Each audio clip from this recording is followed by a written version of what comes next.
test, test, test.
Testing.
Hello and welcome to Mount Sinai.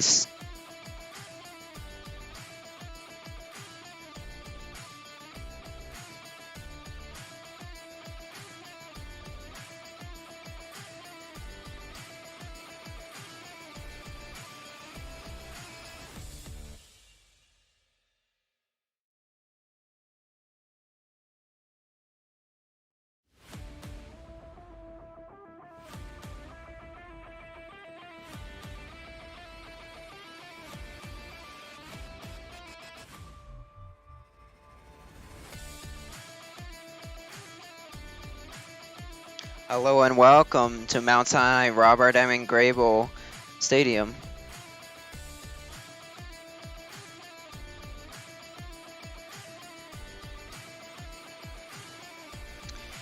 I'm your host today, Benjamin Ryan, and today we'll be watching the matchup of the Mount Sinai Mustangs versus Bayport Blue Point.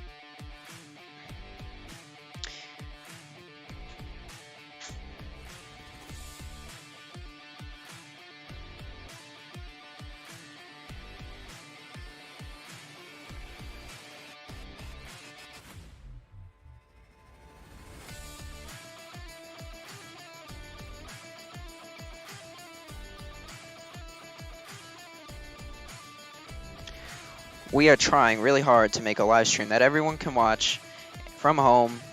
And if you can't make the game and you want to watch your kids, you can come to Mustangs Live, watch the game. Let us know in the chat which kid you're rooting on, and we'll be happy to root them on with you.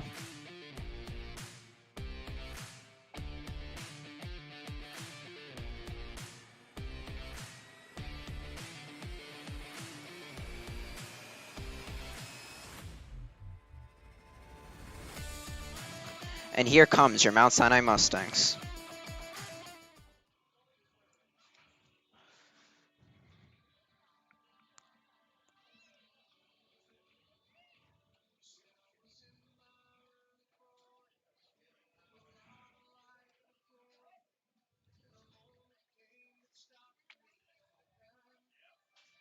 The way the Mount Sinai Mustangs walk out onto the field is in commemoration of Robert M. Grebel, our former principal. He passed away in 2019. This is their way of honoring him. The player on the left is holding a chair, and The three players are bringing out a banner with his name on him. They will bring this chair and banner out to the sideline so that he can always be rooting them on, just as he would when he was a principal.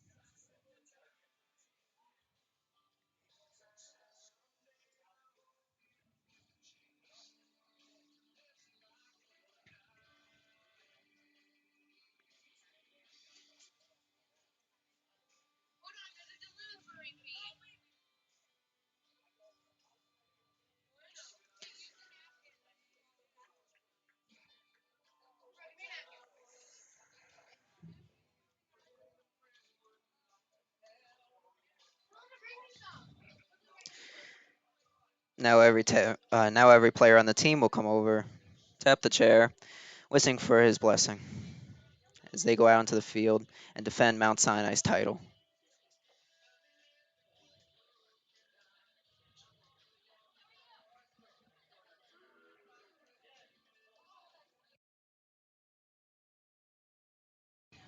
The song you are listening to in the stadium, if you are in the stadium, you can hear it. If you're not in the stadium, this is "Live Like You Are Dying." This is a song that Mr. Robert M. Grebel he quoted during his graduation, and it was just something that stuck with the school and that we use as a way to make you really appreciate every moment you got.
Bayport is receiving the first kick of the game as we get this match kicked off today.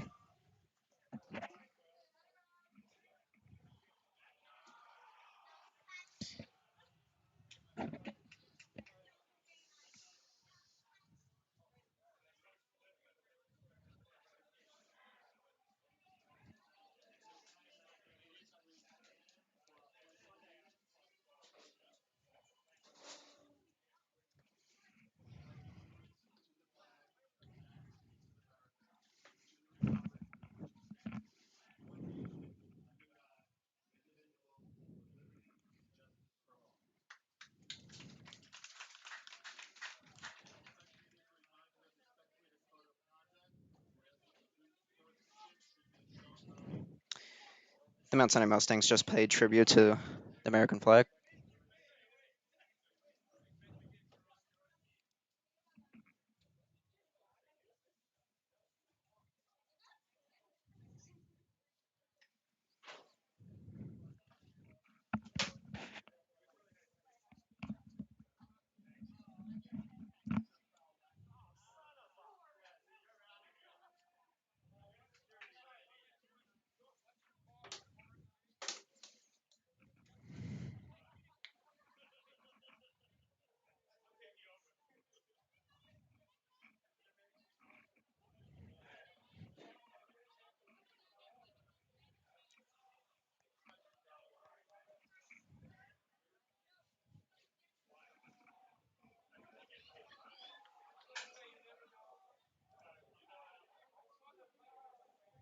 Hey guys, we're live on YouTube right now with the Mount Sinai Bayport match.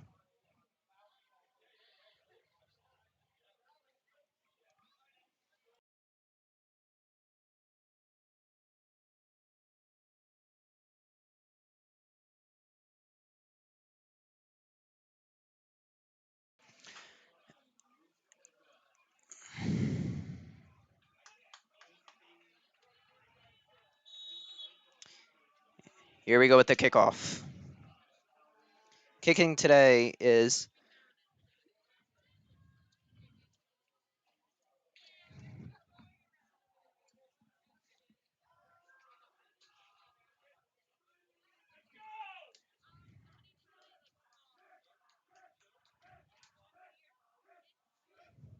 and here we go.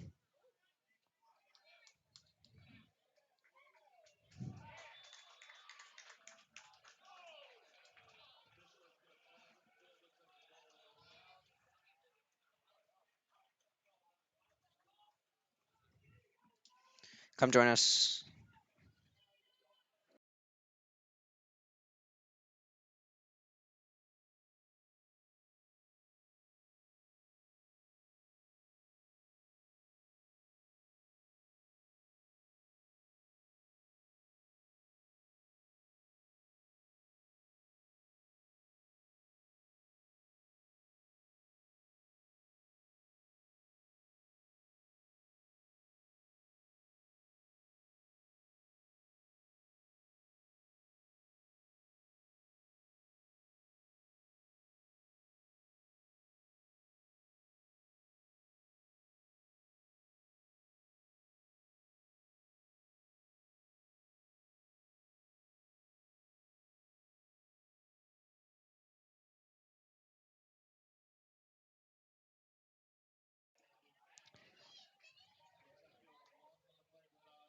Second down.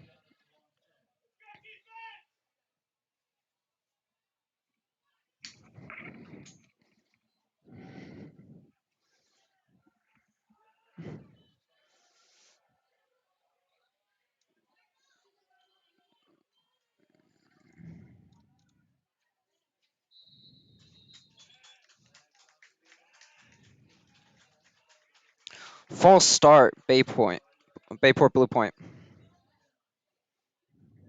Still second down.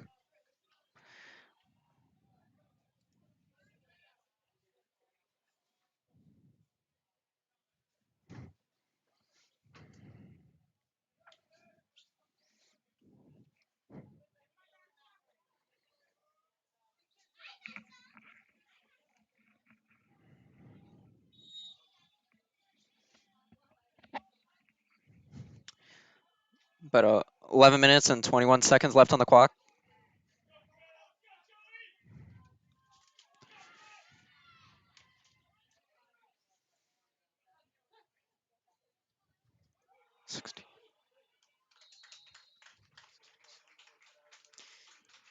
Clark Bradley handed that one off.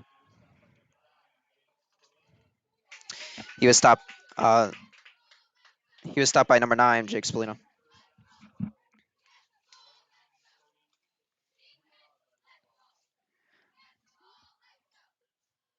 Ball is now on the 33-yard line. Third down.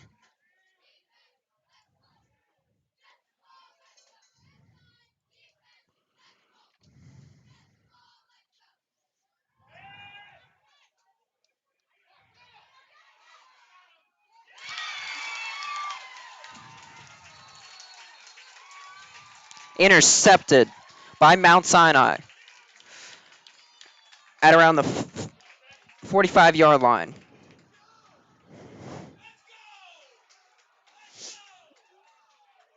That pass was thrown by Shea Malay. Sorry, that pass was thrown by Clark Bradley from Bayport, Blue Point.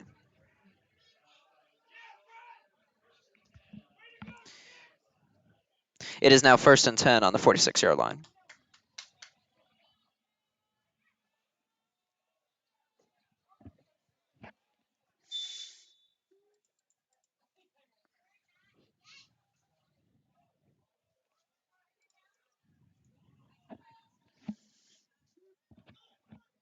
D-line scrambling.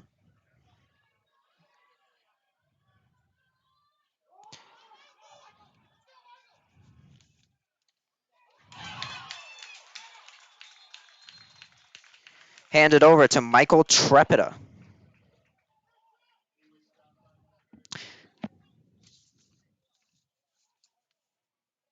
Looks like he got around to the 24-yard line. First down.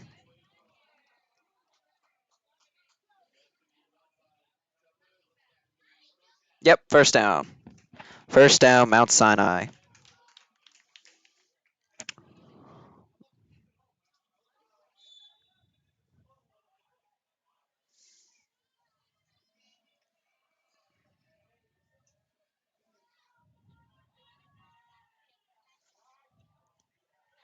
Carried by Joey Spalina. Got about to like 13-yard line on that one. That's the quarterback for the Mount Sinai Mustangs. He is talking right now to Mr. Grossman.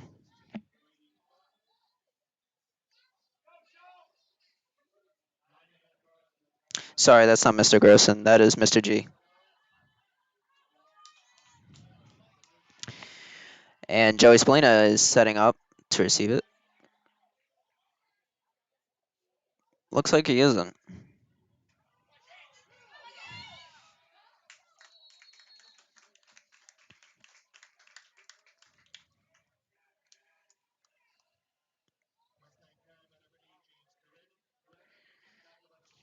That was carried. The ball was carried by number 18, Nicholas Coretta.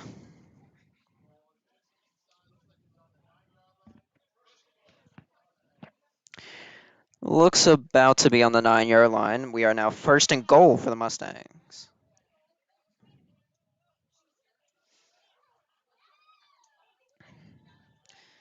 The probability of Mount Sinai scoring on this play right here is very, very high. Their rushing percentages are very high. Looks like he kept it. Oh, he's getting pushed back. They're going to lose the yardage on this. They're about at the 12, 11-yard line. Yeah, looks like Joey Spalina was taken down behind the line. Talking to Mr. G again. Probably going to set up another play.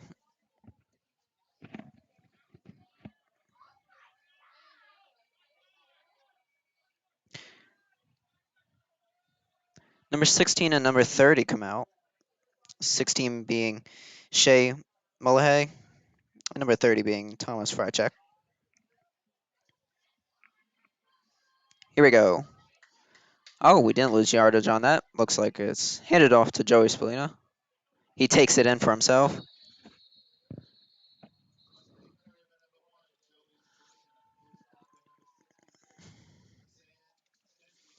Joey Spalina was stopped by number 66.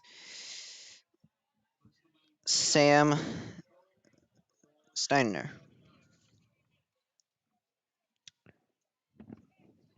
Looks like we're about 7 and goal on this one.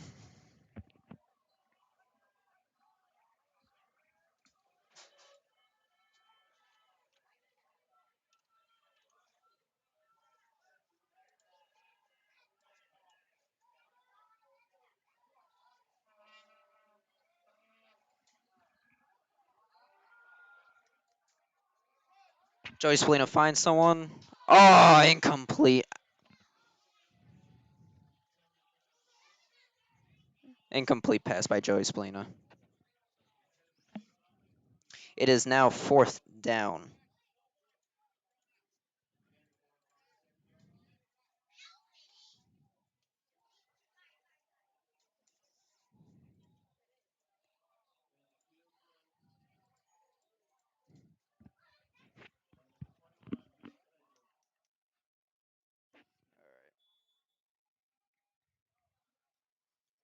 Looks like they're going to kick for the point.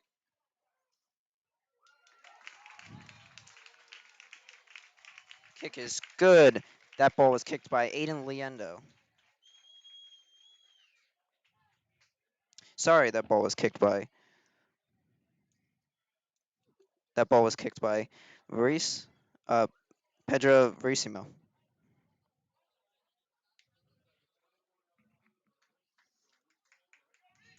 Yep, that was kicked off by Verice Pedro.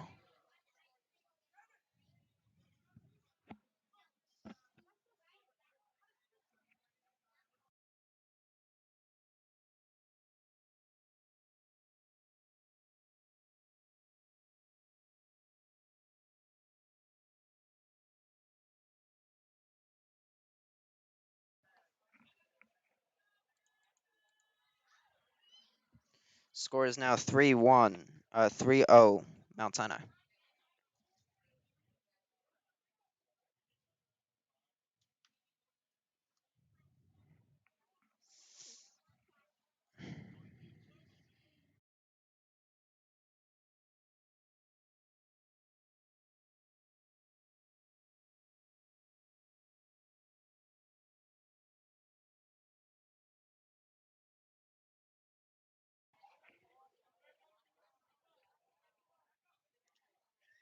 Kicking is Reese Pedro.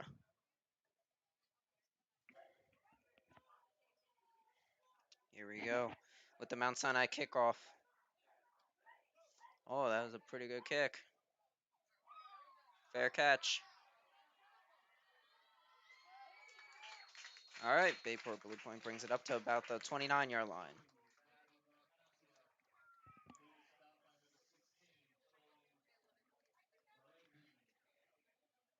Looks like he was stopped by number 16, Shea Malay.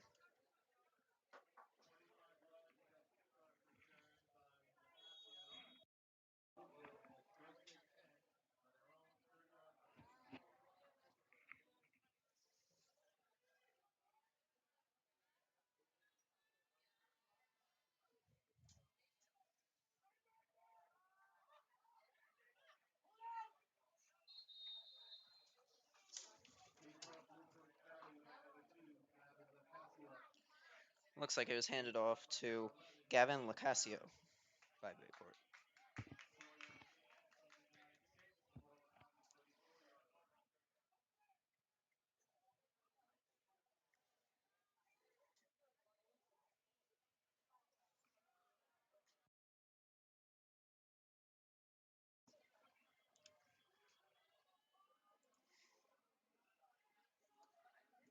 Here we go, second down.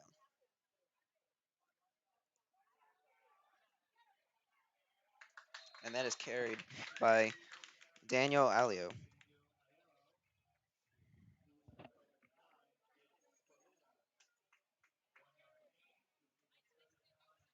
Looks about a 1-yard gain.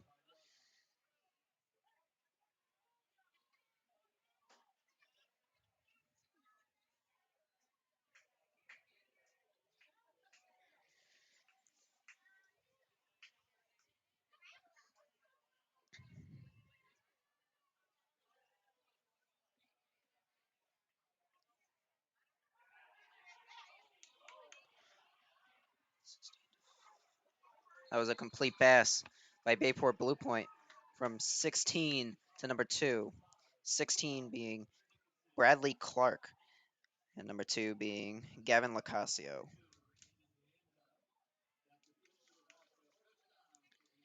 It is first down for Bayport Blue Point. They're about what looks to be the 43 44 yard line. I'm going to say 44.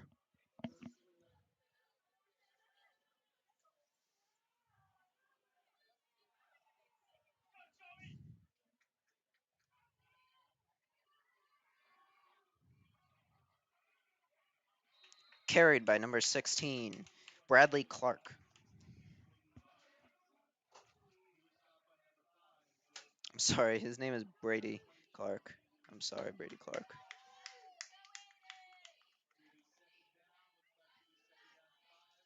It is second down for Bayport Blue Point.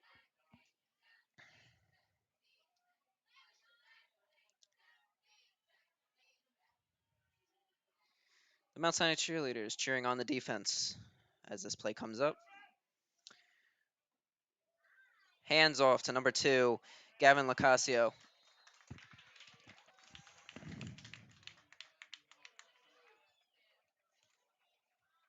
Looks like he is stopped about the 49-yard line. Still in Bayport Blue Point territory, but he's only about 1 or 2 yards away from Mount Sinai territory. It is third down. There's about 4 minutes left in the quarter.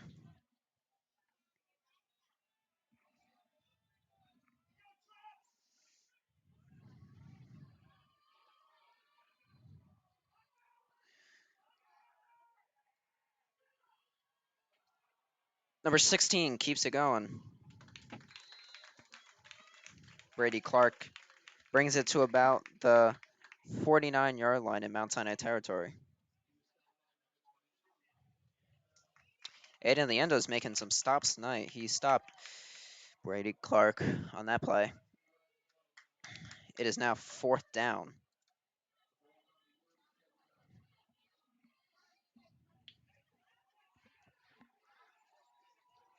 About 3 minutes left in the quarter.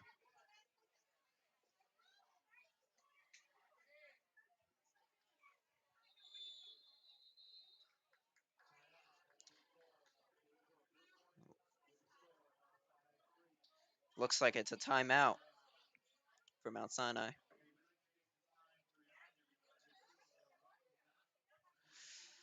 Score is still 3-0 Mount Sinai.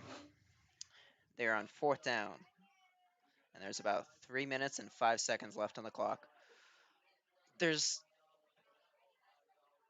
probably the most likely situation, especially with this field positioning right now, is for Bayport Blue Point to punt the ball. But with them taking a timeout, I can honestly see them possibly doing a fake, but the odds of them pulling a fake off in varsity football is very slim. I mean, it doesn't work most of the time in the NFL. And it looks like they're going to take it.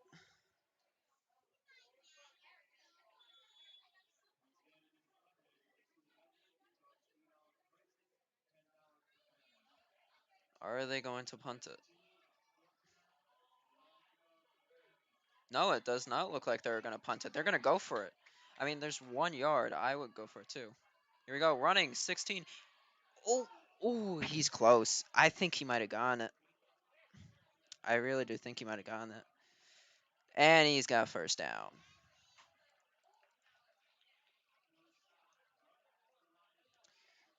Number 16, Brady Clark, just made that play, giving Bayport Blue Point first down.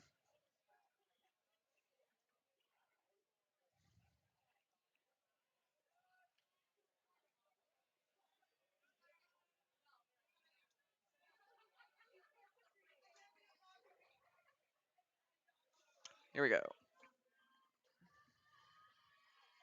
About 2 minutes and 35 seconds left on the clock. Brady Clark is making a throw. Oh, and it's incomplete, out of bounds. Looked like almost like it was a Hail Mary. That would have been around about a 40-yard pass if he actually completed it. It's a hard throw.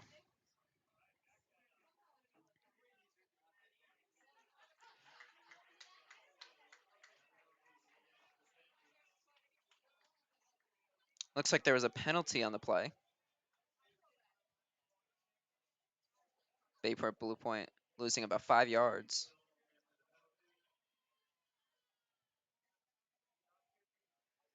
Penalty on Bayport Blue Point. Still first down. They're now at the 40-yard line. First down. 2:20 left on the clock. That looks, yeah, it was a 5-yard penalty. I don't know what the penalty was for, but they lost a significant amount of yards. 15 yards to go until first down. It looks like he might get it.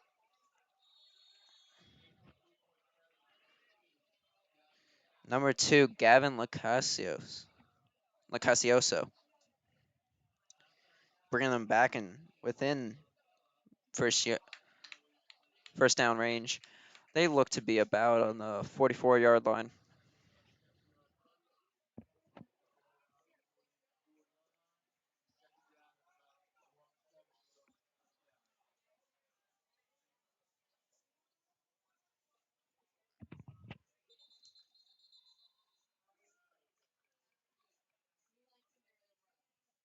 Refs just blew a whistle on the play. They're telling the coach to get off the field on Blue Point side.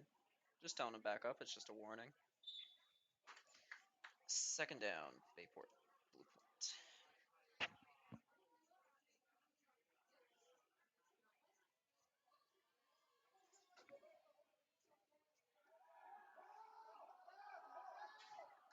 Point. Overthrown, incomplete.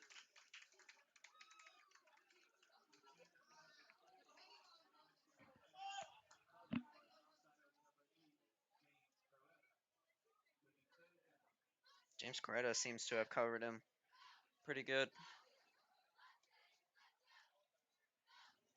It's now third down with 1 minute and 41 seconds left on the clock. Still 3-0 Mount Sinai. They are not looking to punt here.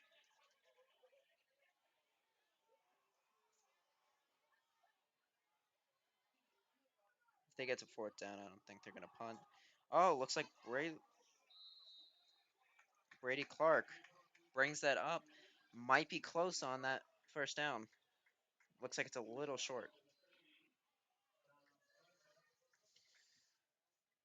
And it looks like it is short.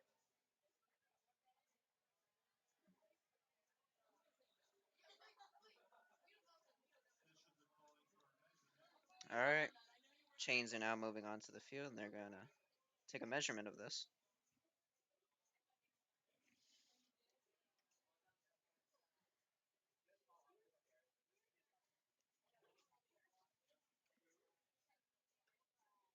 Here we go. Let's see. Is this a first down? First down. Bayport Blue Point. Ball is now on the 36-yard line. First and 10. It is great field position for Bayport Blue Point.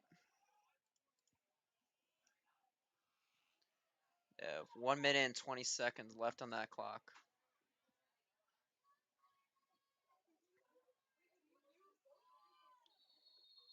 Flag on the play. Looks like it's for Bayport Blue Point.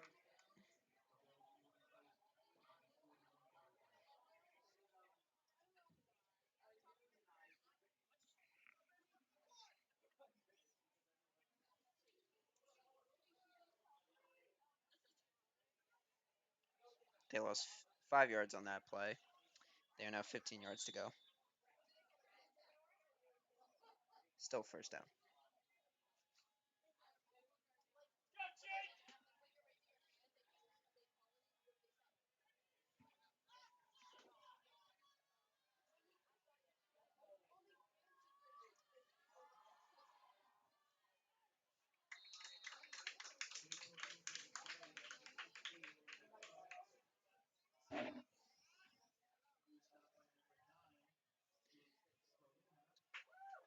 Brady Clark brought that one up. Looks like it's short still.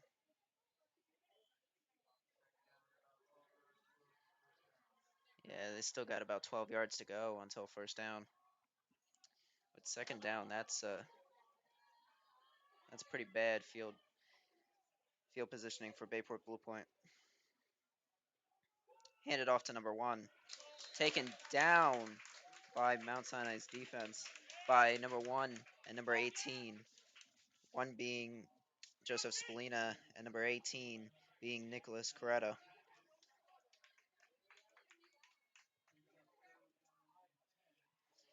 They are now third down and 10 and that ends the quarter.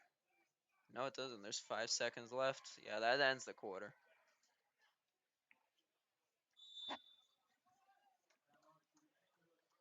That marks the end of the first quarter. Mount Sinai 3, Bayport 0.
And we're about to start the second quarter.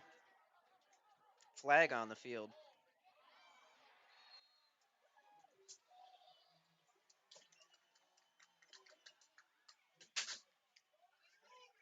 Complete pass by Bayport Blue Point. I don't know what that flag was for.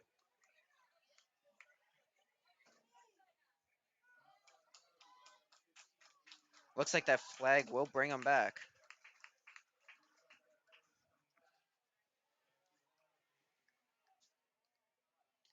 Still wondering what that flag was for.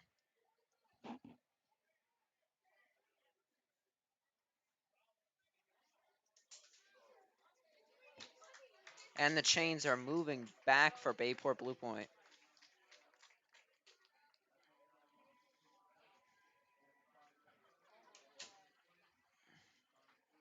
Looks like it was a 5-yard penalty on the play.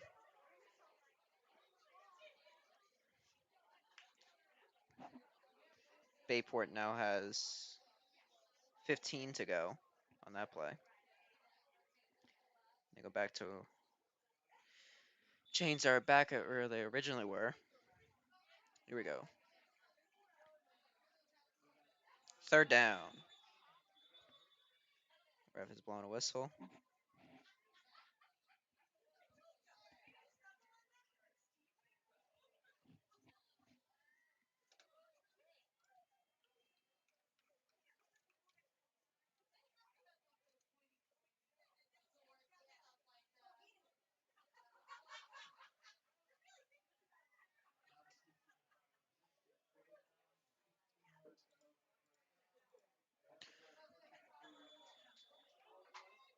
And here we go.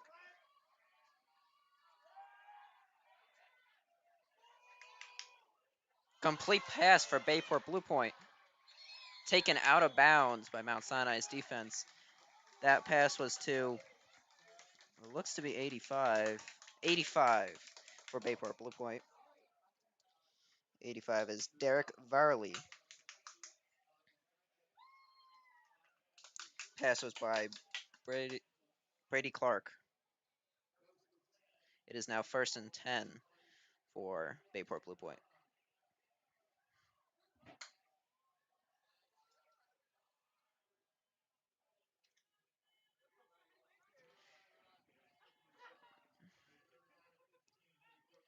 Here we go. Bayport Blue Point setting up for their next advance. Hopefully Mount Sinai can hold it back. 16 carries the ball. Oh, looks like he has open ground. Touchdown, Bayport Blue Point. Touchdown by Brady Clark for Bayport Blue Point. That puts 6 points on the board for Bayport Blue Point.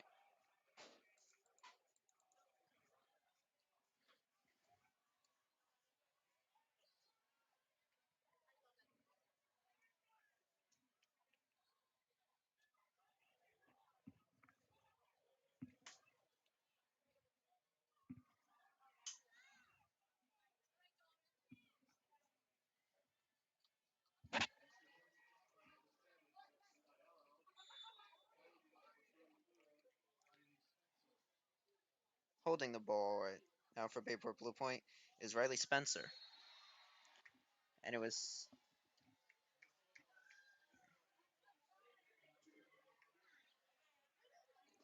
the attempt failed for Bayport Blue Point. It is now. No, they made the kick. Sorry, I missed that one. It is now 7-3 Bayport Blue Point in the second quarter.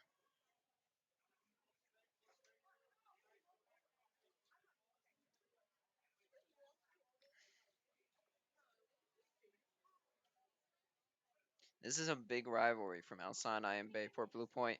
Bayport Blue Point is seeded 1 in the division, and Mount Sinai is seeded number 4. So this game, if Mount Sinai can pull through and come out with a victory, can really prove themselves that they are a hard team to beat and still that number 1 seed in the division.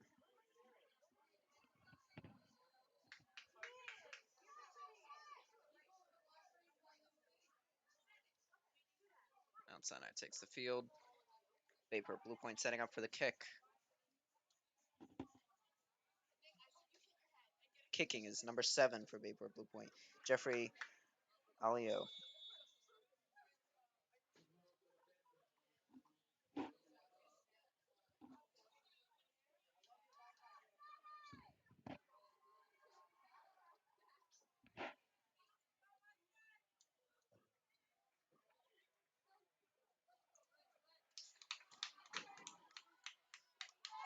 Oh, and he gets through. Oh, he's going. He's going. He might have a touchdown on the return. There we go. He's in there. Touchdown, Mount Sinai. He got the touchdown on the kickoff. That is the type of defense and running game that Mount Sinai has and will continue to have.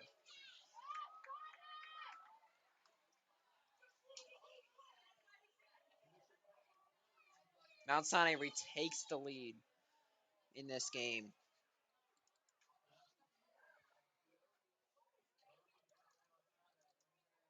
It is now 9-7.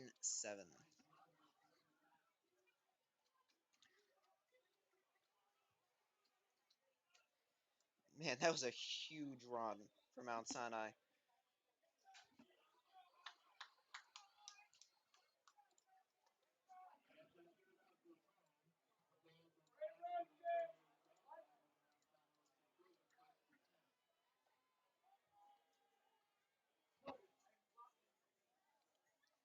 That run was by number 8. Number 8, James Coretta.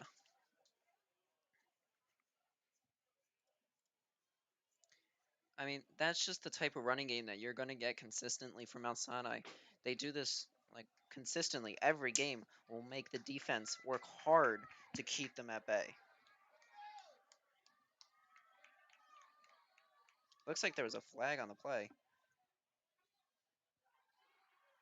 Complete pass by James Joey Spalina. Yeah, it looks like that touchdown did not count for Mount Sinai.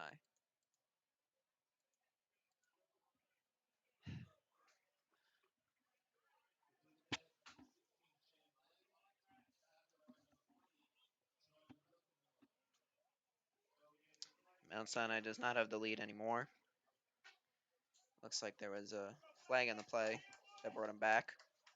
They now have second down.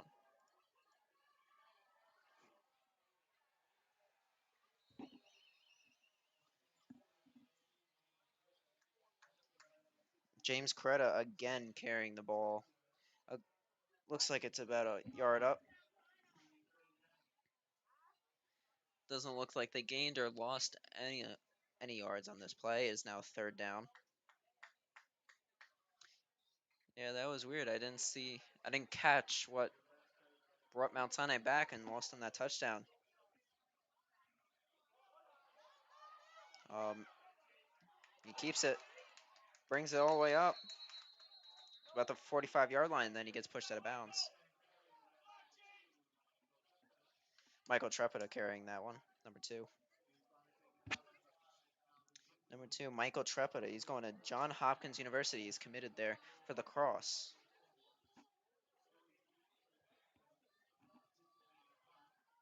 Along with many other of these players going to D1's schools. That's just the type of program that Mount Sinai is. And it's a punt.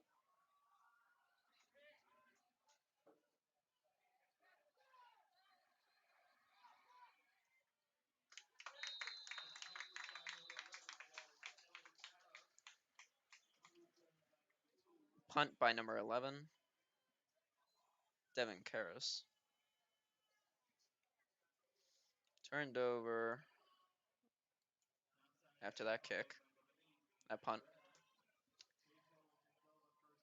It is 9 minutes and 10 seconds left in the quarter. First down for Bayport Blue Point.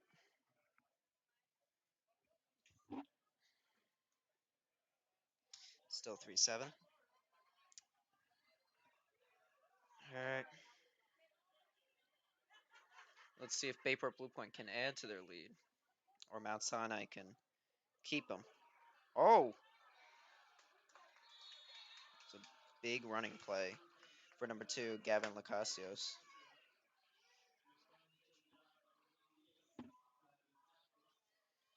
Almost a first down. Looks like it's short by about a yard. Yeah, it looks about to be second down and 1.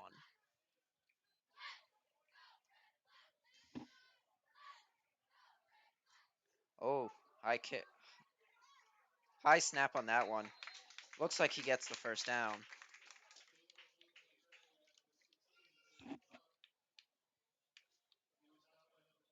Yep. Chains are moving. It's a first down for Bayport Blue Point.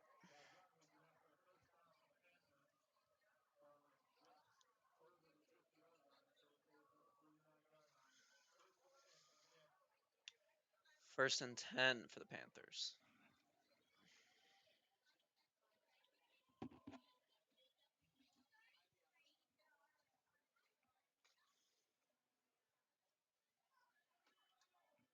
About 8 minutes left in the quarter.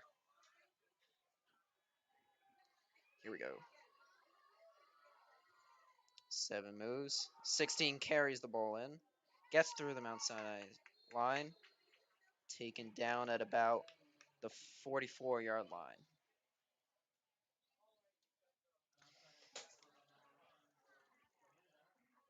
Tackled by Joey Spalina. Joey Spalina is actually committed also to Syracuse for lacrosse. Just like Michael Chet.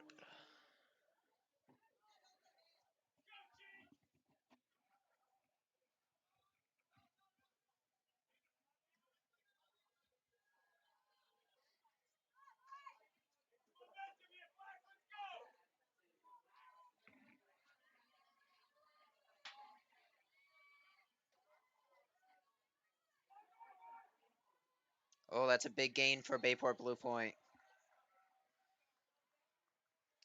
That's going to move the chains. That was carried by 16 again. Brady Clark seems to be a very predominant player in the Bayport Blue Point offense. It is now first down. Still 3-7. Bayport Blue Point. About 7 minutes. A little less than 7 minutes left in the quarter. Looks like they're on about to be the 37. See if Mount Sinai can hold them here. Oh, and another running play by number 16. He gets through. Oh, that's going to be a touchdown. Yep, touchdown Bayport Blue Point. I mean, that's what you're going to get when you're playing good offense. That was carried again by number 16, Brady Clark. Seems to be a very predominant player in the Bayport Blue Point offense. Bayport Blue Point will now kick for the extra point.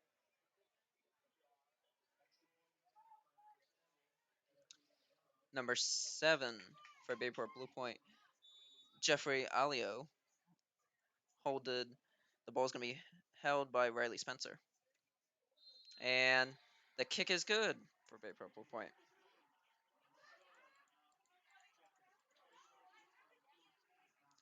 It is now 14-3, Bayport Blue Point. Mount Sinai is right now behind with 6 minutes and 32 seconds left in the second quarter. Mount Sinai's offense really needs to pull it together for these next few runs. They didn't have that big run on that other kickoff, but there's a flag on the play that brought them back. That could have really shortened this gap between the two teams. There's Mr. Ray getting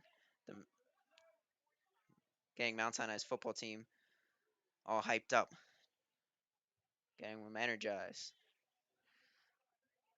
That's Mr. Ray. He's the athletic director for Mount Sinai.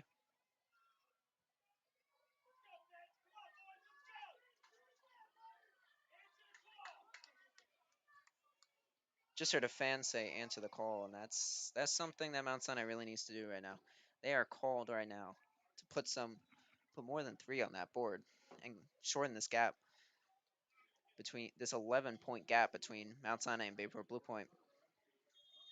That's just what they have to do. This kick will be kicked off by number 7, Jeffrey Alio.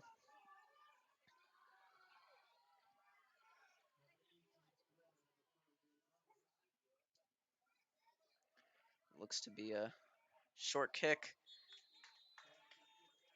Flag on the play. Mount Sinai will now take over 1st and 10. What looks to be... Let's see where he places it. On the 35-yard line.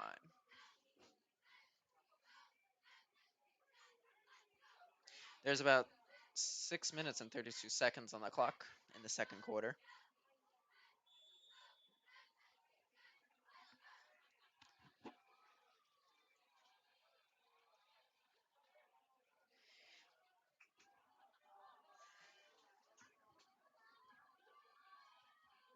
Here we go. Carried by number 2.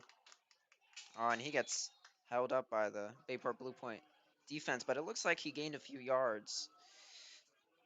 Michael Trepida carrying that one.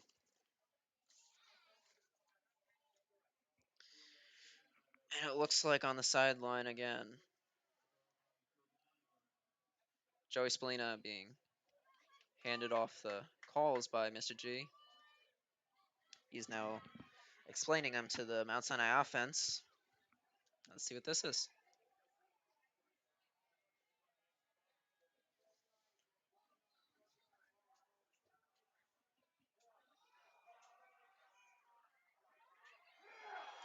Oh, big hit down at the sideline. Number 2 bringing that down, Michael Trepida. Looks like he was stopped by number 4. That was a hard hit. You can hear the helmets clashing from up here in the booth.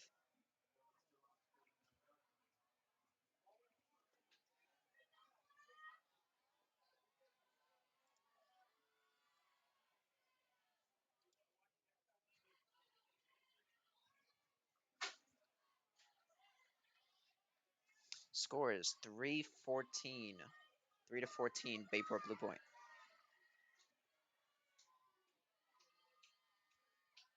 Oh, handed off, snap to Joey Spallino. Joey Spallino is going to take it to himself. Looks like he got a first down on that play.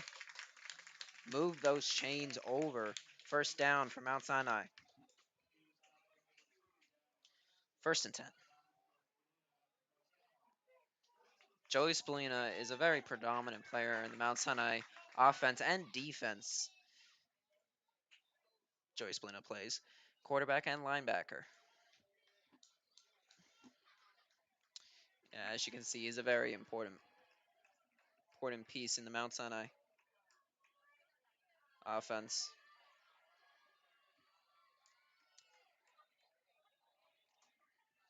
And he's going to Syracuse for lacrosse, so that just tells you what type of athlete Joey Spallina is. Joey Spallina carrying it in. Ooh, that's going to be close. I don't know if he gained or lost any yards on that one. It looks like he gained.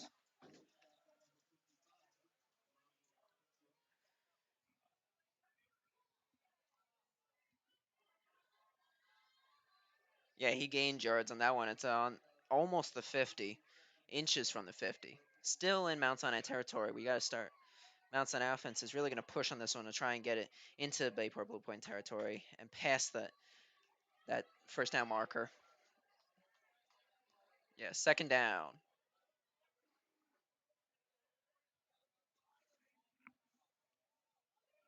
Second and 7. Here we go.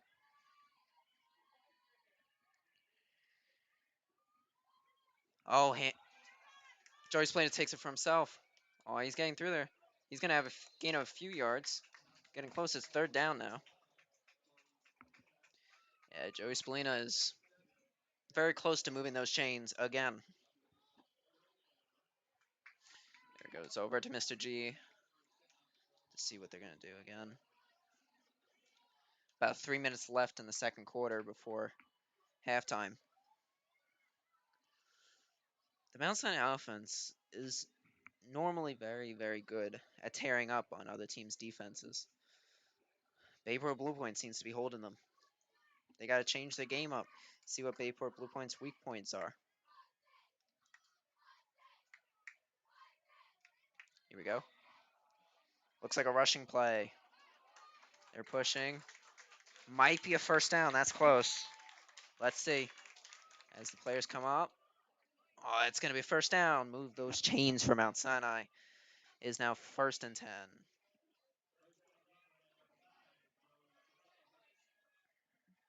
About 2 minutes and 30 seconds left in the second quarter. 2 minutes from halftime.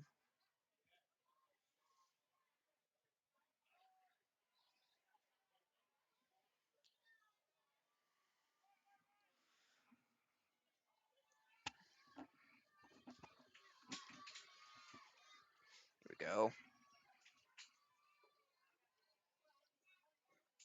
Fake handoff by Joey Spallina. Pass complete. That's going to be another first down for Mount Sinai.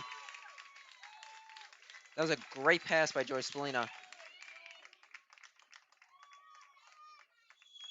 Looks like that pass went to number 16, possibly. That was to Jake Lumley. Got that one wrong. Jake Lumley received that pass. It is now first down for Mount Sinai. This is the type of offense you want to see from Mount Sinai. A type of offense that's going to keep moving those chains up, going to play fast and work that defense. Here we go. Joey Spallina looking for someone open. Oh, downfield. Catch! Mount Sinai at the goalpost. Is that going to be an incomplete pass? Oh, it's an incomplete pass. That was so close to being a complete pass. Like 2 feet. If he could have gotten those 2 feet in, that was a touchdown. That was very, very close.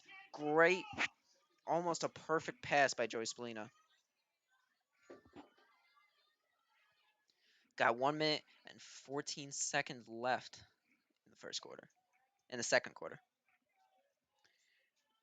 It is now second down for Mount Sinai. Second down for Mount Sinai. Here we go.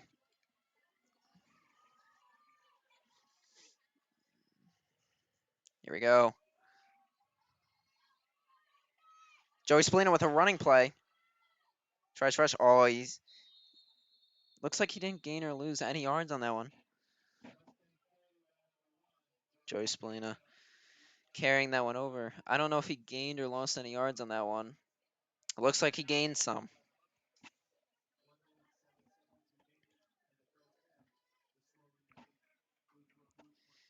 About 1 minute and 7 seconds left in the second quarter until halftime. And it is still 3-14 Bayport Blue Point. It's a very, very intense game. Even though the score is 11 points apart, these two teams are very dominant teams in the league. And this is a big rivalry going back many, many years and even decades. So this is going to be a great night. I could see Mount Sinai possibly getting a touchdown on this play. I mean, they had it there. They were very close to having a complete pass, but it was just out of bounds. All right. 5 downs to go to the first down.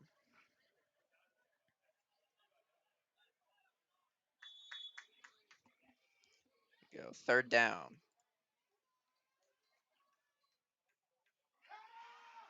Here we go. Running pay. Ooh. You might lose yards on that one. Looks like he did.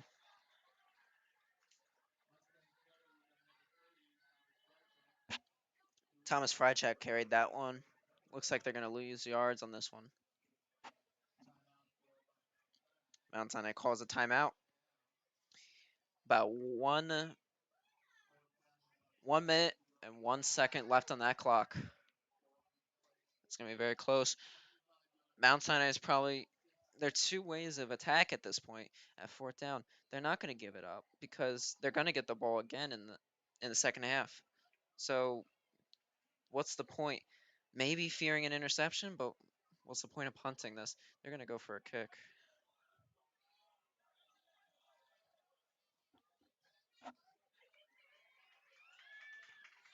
Let's see. Are they going to go for a kick or are they going to try and throw a Hail Mary?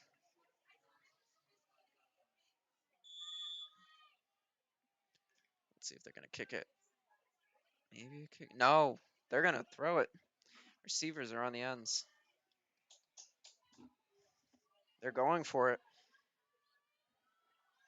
Let's just hope that interception or fumble doesn't happen. Joey Spallina with the pass. Open. Touchdown, Mount Sinai. There we go. That's what we were waiting for all game. Touchdown, Mount Sinai. Now let's hope that this one wasn't complete or wasn't any flags on the play. That paid off though. Fourth down, and you're gonna go for it. That paid off in that situation.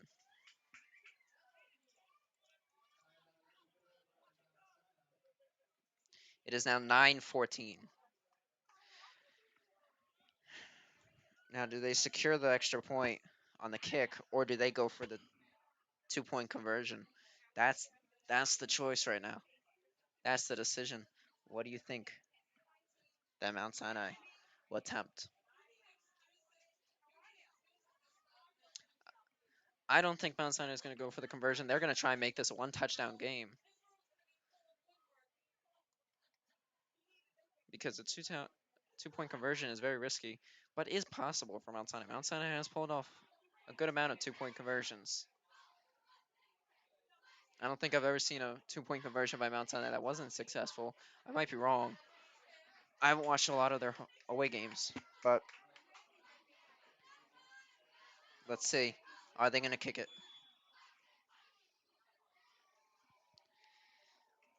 I think they might go for a two-point conversion. No, they're going to kick it. They're going to kick it for the extra point. No, they're going to run it. They're going to run it. Here we go, handing it off. Two-point conversion.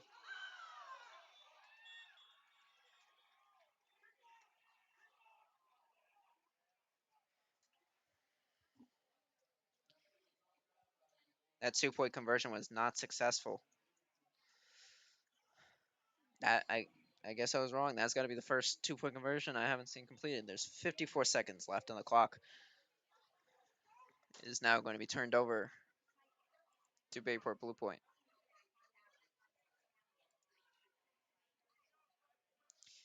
I mean, Mount Sinai has the ball again in the second half. So the odds of them scoring again, even though not in this game, they haven't really shown their defense to be as strong as it normally is. I can see in the second half them getting re-energized, bringing a new face on this field, bringing a new presence on this field that possibly will move the chains a lot and get us some more touchdowns.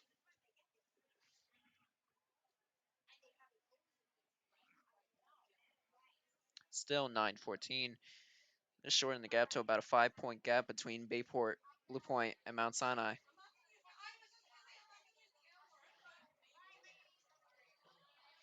Mount Sinai will kick off to Bayport Blue Point. Let's see who's kicking.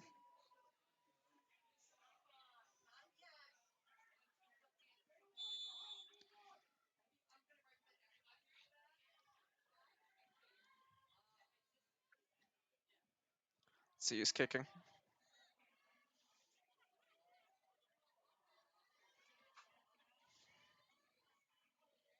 Here we go. Kicking for Mount Sinai. Flag on the play.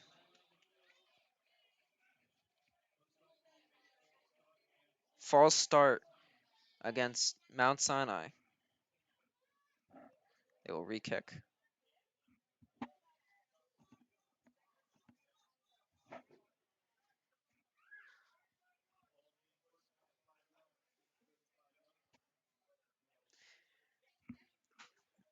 Ball is now on the 35-yard line.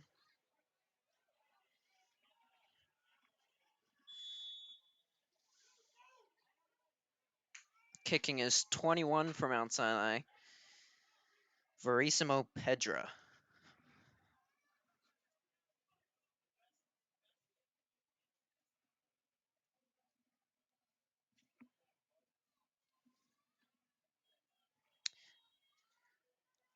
Let's hope Mount Sinai can hold the Panthers on this end.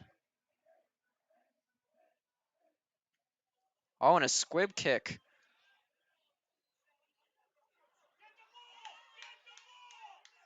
There you go. Mount Sinai holding them up at about the 34th yard line in Bayport, Blue Point territory. 47 seconds left in the half.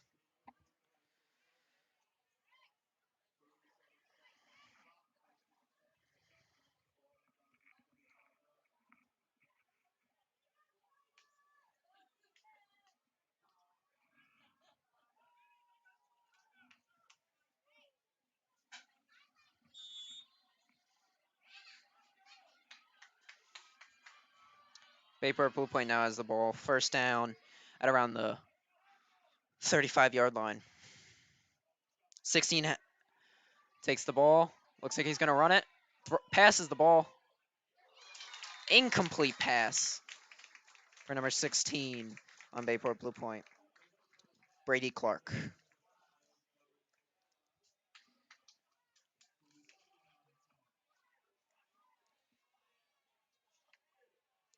Joseph Sabella was the one who blocked that pass. They're back at the 35. Still 2nd and 10 to go.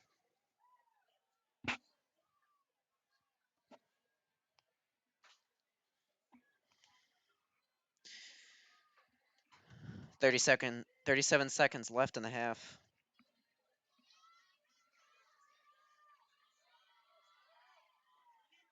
Here we go. Handed off to number 1 by Bayport Blue Point.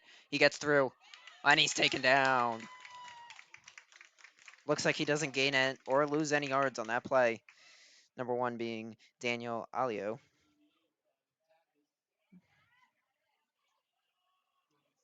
Tack has seemed to have taken him down. Oh, they gained some yards on that play. It looks about 3 to 4 yards on that play.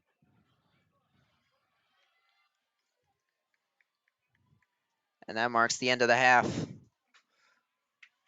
Mount Sinai 9, Bayport Blue Point 14.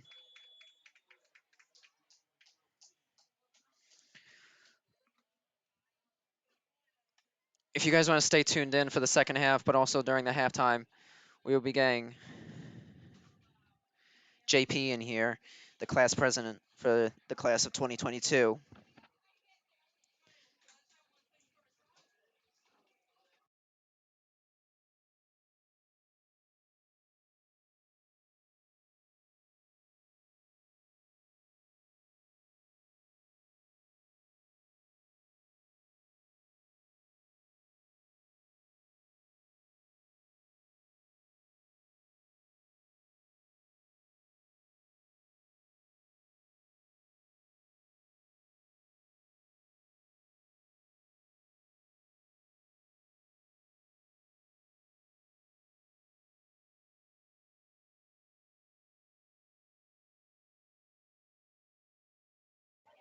Okay.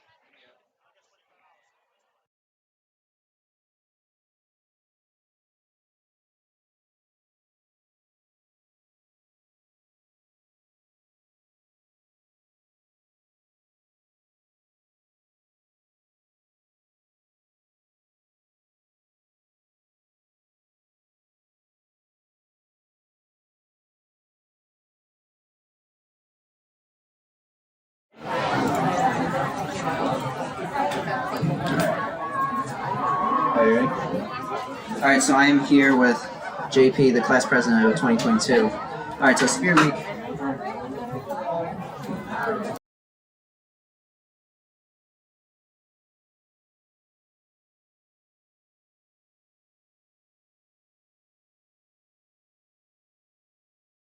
All right, we're here with JP, class of 22, president. So Spirit Week's next week, right? So Spirit Week is actually the week of October 11th. We're going to be off the 11th. That's the Monday. But we have 4 days of Spirit Week. That's going to be the Tuesday, Wednesday, Thursday, Friday, which all leads up to homecoming on October 16th. Okay. So just the basic rundown of the 4 days. Tuesday is going to be our typical twin triplet day. It's a very popular day, so we brought it back. You'll find like the 4 days that we did are very popular, so we wanted to give everyone a sense of normalcy, especially since it's going to be the first regular homecoming in 2 years. So we're coming back with twin triplet day, and we're coming on Wednesday. We're going to have tropical day. On Thursday, it's going to be on Thursday, we're going to have our throwback day. So the throwback Thursday, decade day. Okay. Basically dress up in a way that reflects a old trend. Yeah, something like that. Like 50s or 20s flap or something like that. Yeah, something like that. And Okay. that's a very popular one too, so everyone loves that. And then Friday, as usual, is our Spirit Day, which is so the freshmen and juniors are going to wear red, and the sophomores and seniors are going to wear black, and the seniors all have their senior jerseys, so we should look really good. All right. I ordered mine. So, what's the deal? Are we going to have a pep rally this year? So the pep rally, as of right now, is up in the air. We don't want to say no, and we don't want to rule it out. We're working on other options other than being in the gym, because having 800 people in the gym right now just really isn't a possibility. But we're looking at other options, such as having it outside, and we're going to try to be working with administration to get this done. Everyone wants a pep rally, and we're pushing for one. Yeah, we did a poll on Mount Sinai's Mustangs Live's Instagram, and we got around, I'll check the numbers, but I think it was around like 98% of students wanted a pep rally. Yeah, people just want to be together, they want to celebrate. They want a year of normalcy. Right, exactly. You know, it's been 2 years. We need something normal, and this game also shows that we have a packed house almost. I love this. This is perfect. Having we have almost the entire high school student body on one side of the bleachers. Everyone's wearing black. It's a blackout tonight. This is perfect. What normal blackout night was. Everyone's excited to be here. It's awesome. This is a great night. And what's the news with Powder Puff? What's the news with that? So for the first time in 2 years, we're going to be having a regular Powder Puff. Okay. Which is phenomenal. That means the seniors and juniors are both going to face off. The senior the seniors and juniors each have their own football team, and they each have their own dance team. And the football game is going to be one-hand touch this year, and all the players are going. It's going to be fun. All the players are people that don't usually play football, so mostly made up of girls. But it's going to be a fun time to watch, and then the dancing is going to be ridiculous, and that's what makes it fun. So I know a few of my classmates that are going to be in that dance, and I mean, you're a senior. Yeah, I'm a senior. I'm dancing. All I right. can't wait. Yep, you'll see You me got a out on lead the role in field. Of course I do. I'm gonna do something special. So All right, we'll be look looking out out for for that. it. Yeah, of course. All right, but thank you for letting us know on Spirit Week. Has a lot of questions about it. It's we're hearing rumors forever, but it's nice to hear that one, we're having a normal year, and two, just knowing that we are going to have a Spirit Week and that it is in the plans and it is solid. Yeah. So a normal Spirit Week is something we were pushing for coming into the school year. We're glad we got it. We're glad there's a powder puff because the seniors haven't gotten a chance to experience that yet. Yeah, we haven't gotten it. No, we haven't. And we got one last year. Believe it or not, it's so strange because the freshmen and the sophomores now are 2 grades. They've never really experienced it either because of the pandemic. So this is going to be like a start over, brand new, fresh powder puff. I remember when I was a freshman, we went to pep rally, we went to powder puff. That was like the 2 best times. Sophomore year. Honestly, Spirit Week is my favorite week of the school year. It's so fun, and I'm glad that we're having it. Yeah. Having it this year. I mean, it gives you the tell sign that this whole pandemic and all that, it's coming to an end soon. Hopefully, cross your fingers. Yeah. But especially with the crowd we have tonight. Yeah. I mean, you're seeing a crowd in the stand that I haven't seen in 2 years. And it makes me so happy that everyone, they care. They're showing up. They're all together. They're happy. It's amazing. It is truly amazing. So thanks for talking with us. Of course. A lot of people will appreciate this. Yeah. And any questions, you guys can always feel free to ask. You have class officers and student government members. They're always here to help out. So if you have questions, feel free to ask. All right. Thank you, man. You got it. Have a good night, guys. You too.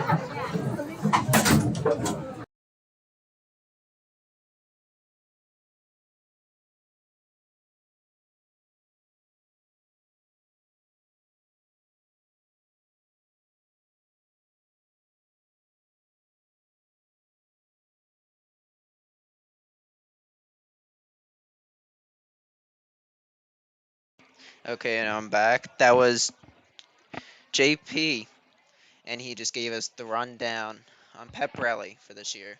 It looks like it's in October, and I'm checking the schedule as we speak to see what game that is.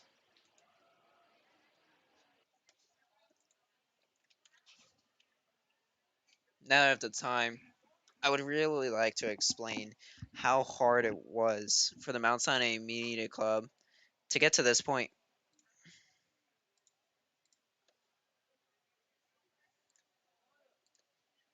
So the Mount Sinai Media Club, we've been, me, Phil Purst, Lewis and Vinny Escobar, Devin Walter, we're all seniors, and we came up with this idea, me and Philip, we came up with the idea to start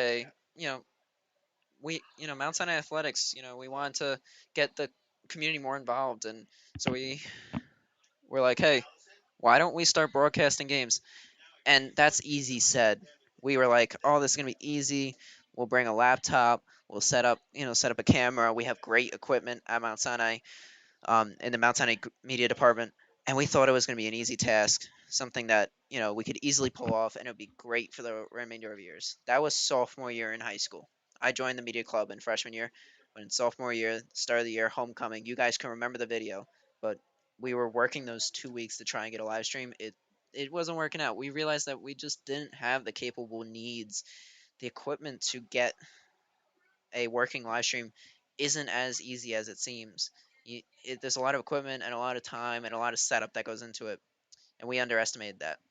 So going into sophomore year, we decided we were underprepared. So we decided, anyways, we're still going to go ahead with it. We already created the accounts Mustangs Live, Mustang.live on Instagram. We're on Twitter and Facebook too, and we also created our YouTube channel, which you're watching this on.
All right, I'm back. As I was saying, it took a lot of time, and that was sophomore year, which was 2019.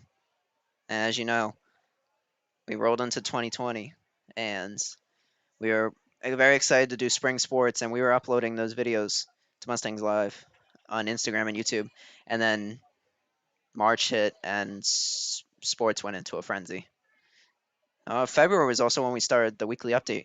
We were originally going to do those live, but we decided it'd be just better because the way social media is now, that is quick and fast information. So we thought we'd make like 3 to 5 minute videos just explaining what's going on in the school. And March hit, it shut down athletics, and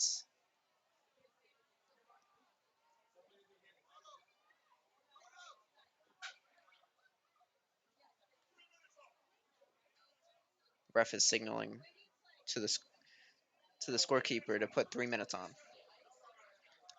All right, but yeah, March hit, shut down all athletics, and that was the end of our dream, basically, to do live streaming and covering spring sports. We haven't covered spring sports yet, and that's been a very big disappointment because that shut down, and then with the regulations in place, like the rules with Section 11 and covering games and the chaos and the scheduling of the 2021 season was chaotic, and we basically gave up on the season. And yeah.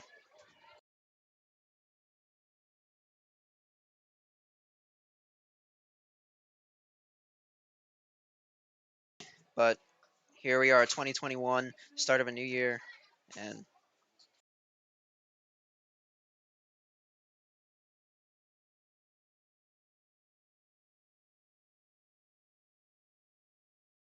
yeah, as I was saying, 2021. We just have people walking through the booth right now.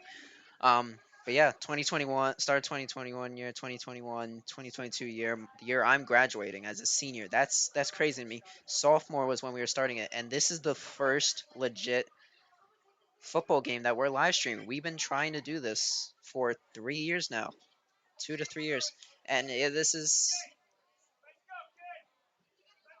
it.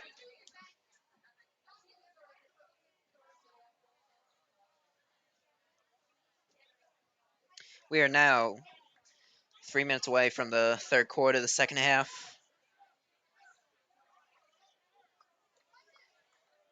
Yeah, as me and JP were saying, this is a full house. I am seeing more of a student body than I have seen in the past 2 years. It is amazing to me because again, like it's been 2 years. You look at this, and it is amazing how many people are here. I mean, just take this from the perspective of the seniors. This is something we've been waiting for.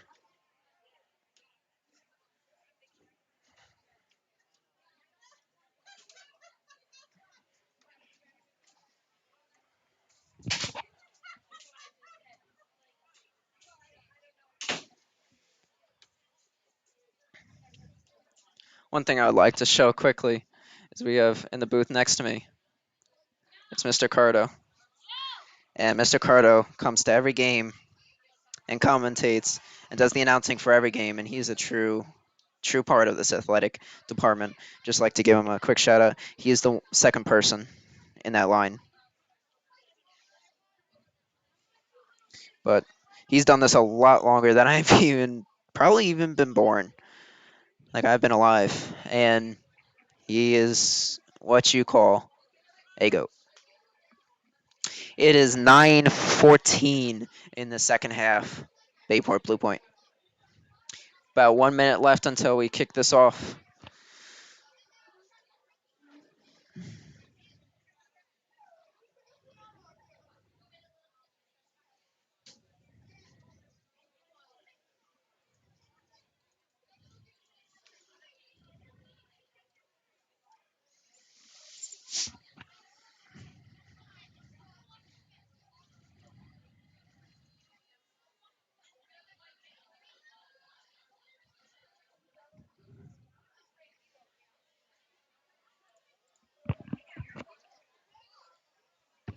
Bayport Blue Point setting up for the kickoff.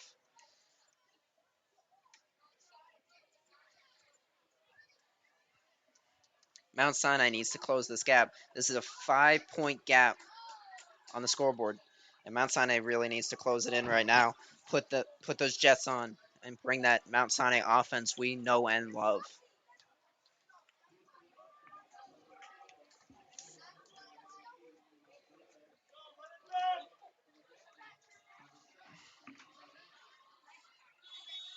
Here we go with the kickoff. Bayport Blue Point with the kickoff. Here we go, starting the second half.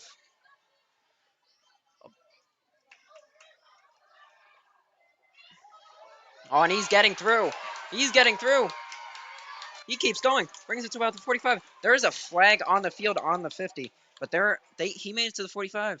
I wonder if this brings him back. 66 brought him down. But that was a good run for the Mount Sinai offense. It's something we see consistently. But I don't know if that flag is going to hurt Mount Sinai. I don't know if you can hear the Mount Sinai crowd getting everyone cheered up.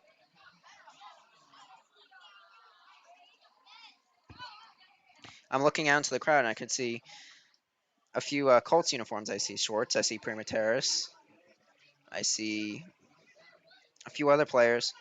But, I mean, this is the most people I've seen at a football game in 2 years. And from someone that's been to multiple games, not like Mr. Carter or a bunch of these other people that I can't even match in the amount of football games they've attended and the amount of times they've cheered on Mount Sinai, just like Mr. Grebel, as he's continuing to watch over our Mount Sinai offense.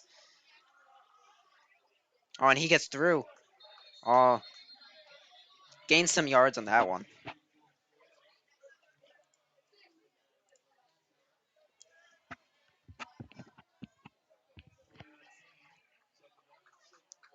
That was a 4-yard gain for Mount Sinai.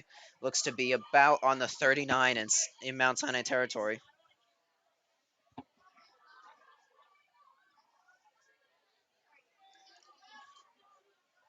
Here we go. Still first down on the scoreboard. He breaks through. Gets to about the 50 on that play.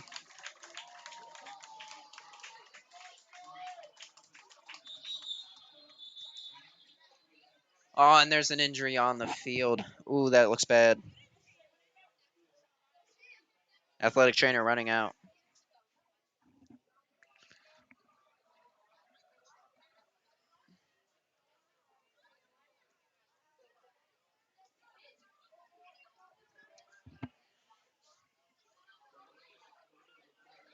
Timeout, about 11 minutes left. 9-14. Bayport Blue Point. There's an injured player on the field, and it's not looking good. He's still down. Athletic trainer's looking him out. Looks like to be his leg. Is that Spalina? I don't think that's Spalina.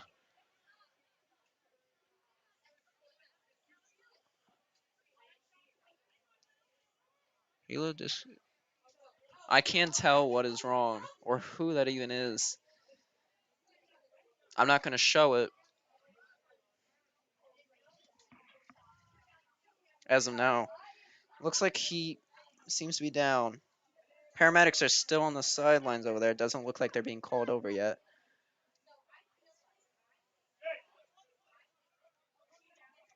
Yeah, it looks like they're not going to be called in. This doesn't look like it's that serious, but Mount Sinai is all down on one knee, hoping that their teammate, their friend, is okay.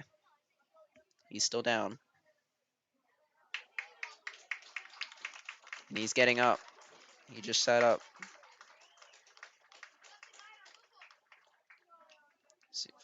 Now that he's up, let's see if I can see who that is. Looks like it might be.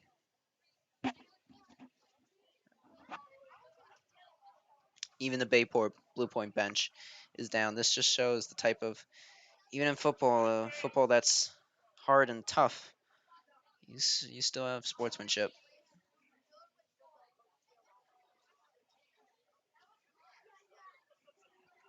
Looks like that might be Alex Day.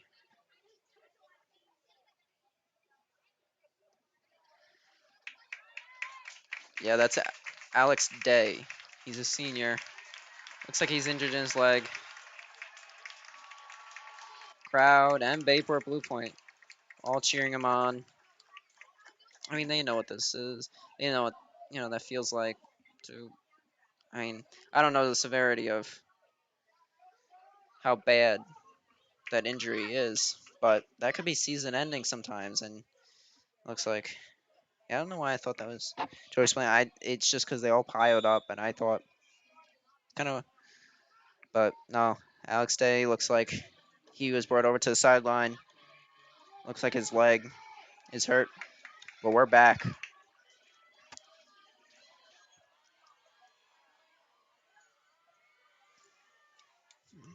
One hands it off to number 8. Oh, and he's taken back behind the line. They'll lose some yardage on this play. Yeah, that was carried by James Coretta, but he was brought behind line. Yeah, injured player was Alexander Day. He's in 12th grade, and he's on the offensive line and the defensive line. So, a very important piece to the Mount Sinai offense and defense.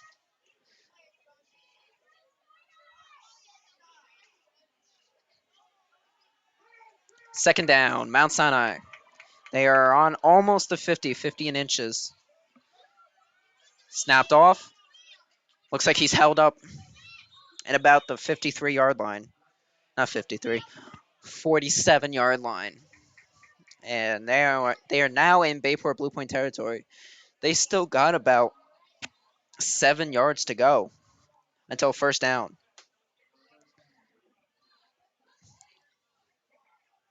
About 10 minutes left on the clock here. Is this a third down?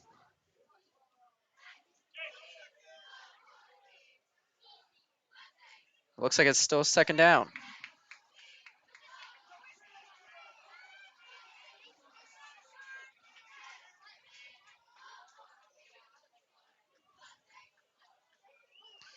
The Mount Sinai cheerleading squad cheering on the Mount Sinai offense. Joey Spolina looking for someone open, and he takes it himself. He runs it up. Might get a first yard. Ooh, big hit.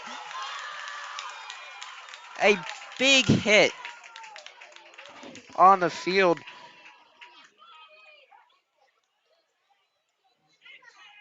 Did they call a technical on the play for that hit?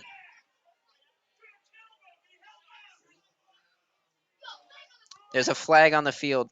Looks like that's going to bring him back. Might lose him some yards.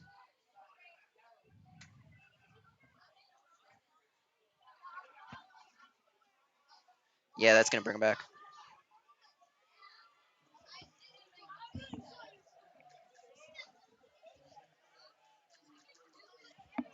They're going back to the 44-yard line. Looks like there's a penalty against Mount Sinai. I'm assuming it was related to that hit. That was a pretty hard hit. I can hear the helmets clashing from up here.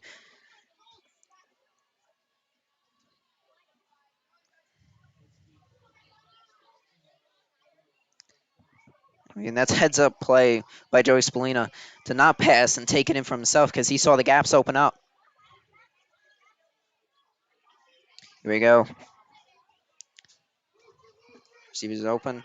Joey Spolina looking for someone to pass to. Short pass across the line. That's going to get him some yards back. There we go. First down, Mount Sinai. That was a good run, good heads-up play by Joey Spolina to make that short pass.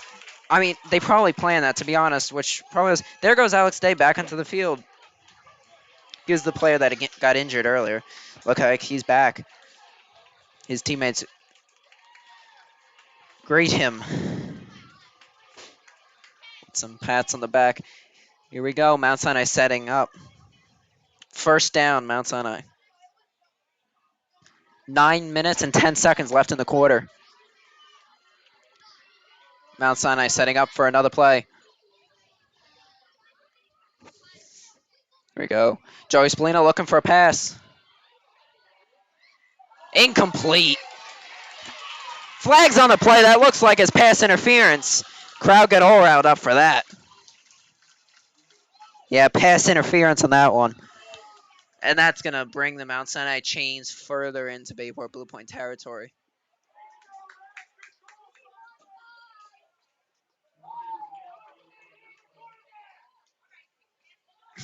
Mr. Grossman reminded the refs that it was first down.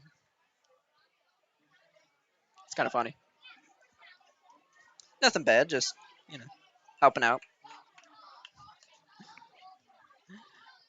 First down, Mount Sinai. That was a great running, especially after that great run by Joe Splina. That ended up costing us because of the hit, but here we go. Oh, Joey Splina takes it in, gets through. Looks like he's going to get about 5 yards, 6 yards on this. Oh, they call it. They're going to pull the people up. Here we go. Yeah, looks up. It is on. Yeah, they got about 5 yards. They have 5 yards until first down.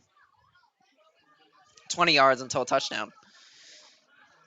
Mount Sinai in great position. 8 minutes and 40 seconds left on the clock. Still first down. Not first down. Should be second down.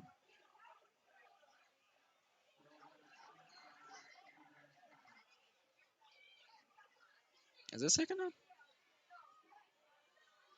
No, it's still first down. First down. Mount Sinai.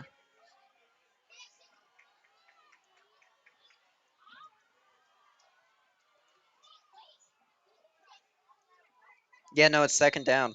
Looking out on the field, it says second down.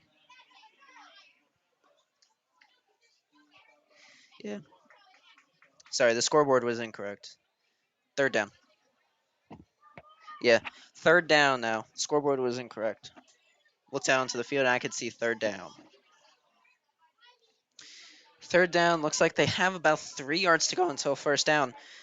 I mean, they're pretty close. They're still going to kick it if they don't get close enough. Or, to be honest, they might even run for it, which I would do. Take the risk. You got to. All flags on the play. That might be false start.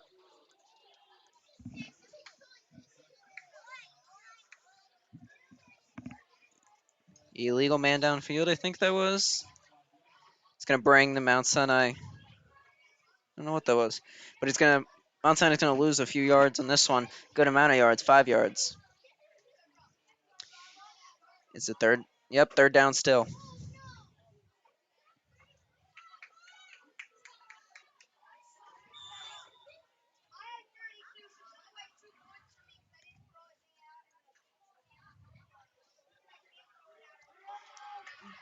Here we go.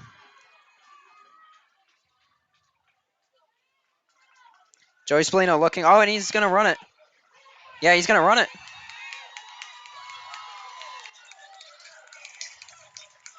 Got good yardage on that one.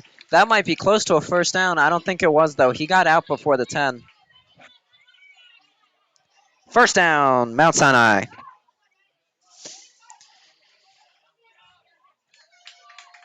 You love to see first down by Mount Sinai. That just shows that Mount Sinai is awake. There's about 7 minutes and 22 seconds left on the clock in the third quarter. First down, Mount Sinai, they're still down by 5. This is a big moment for Mount Sinai to take back this lead. They score a touchdown. They take a 1-point lead. They'll probably secure that extra point. There's a flag on the... No flag. He's going to get in there. Touchdown, Mount Sinai. Touchdown, Mount Sinai. Jumps in there to break the plane. There we go. That is Mount Sinai offense as you know it. Willing to put everything on the line to put the numbers on that board.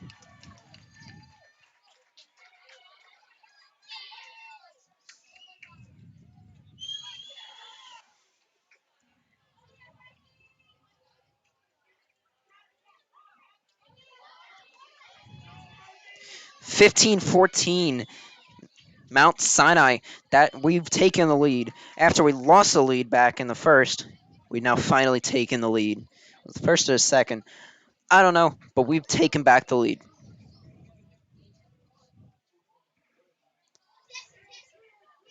They're going for a 2-point conversion on this one. This is going to be interesting. Joey Spalino looking for someone open, running down. He's being pressured. That's a pass. Complete. Stumbles through his hands. That was an amazing catch. Oh my God. Can't get enough of that. Just out of frame. But, oh, who is that? 16, that looks like? No, that's not 16.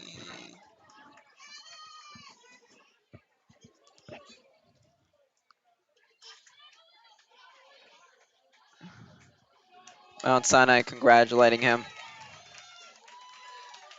I he's 2-point conversion. That's what you like to see.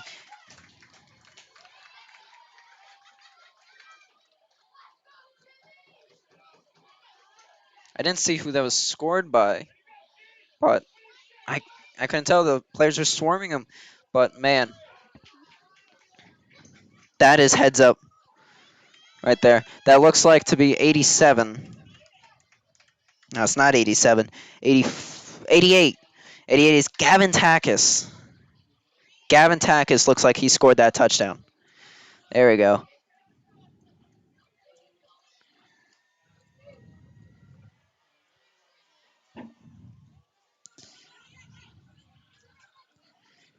Man, that's the Mount Sinai offense you know.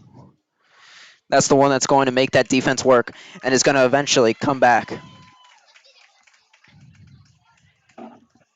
17-14 Mount Sinai. Mount Sinai is now kicking it off from the 40-yard line. Mount Sinai line getting themselves hyped up. Here we go with the kick. Long kick to about behind the 10. Brings it in to about 22-yard line. I'm going to say 23. Let's see where the ball lies.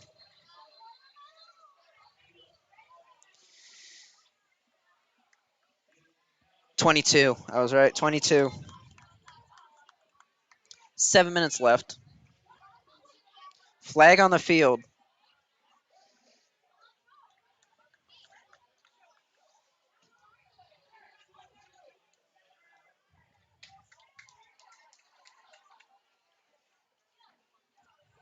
We are going to take a quick break.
Of course, as I'm gone, Bayport Blue Point seems to have scored a touchdown. There was a flag on the field. They're going for the 2 points.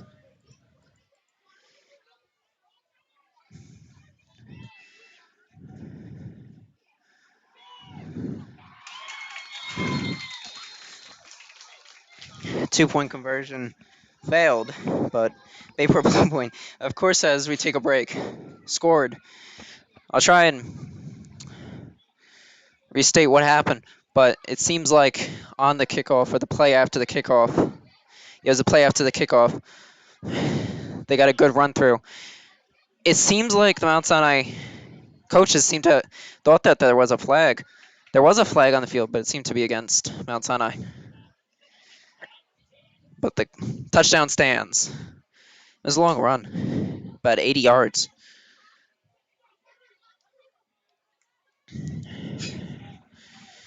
It is now 2017. Bayport Blue Point, they retake the lead. We enjoyed the lead for a little bit, but looks like Bayport Blue Point isn't ready to give it up just yet.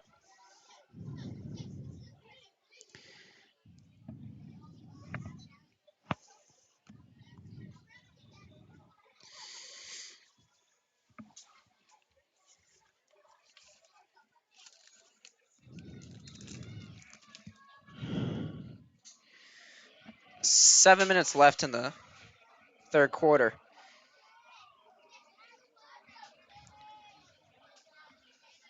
I'd like to thank everyone for staying in and watching this great matchup.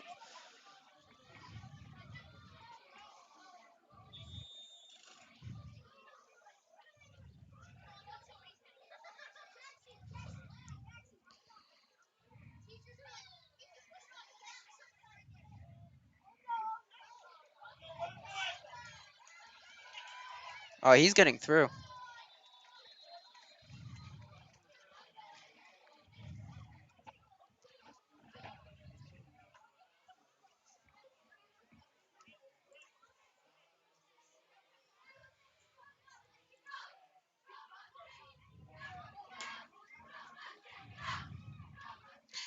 The two viewers that are watching the stream right now, we'd like to thank you for staying in and watching your Mustangs. Or if you're from Blue Point, we welcome you to continue watching.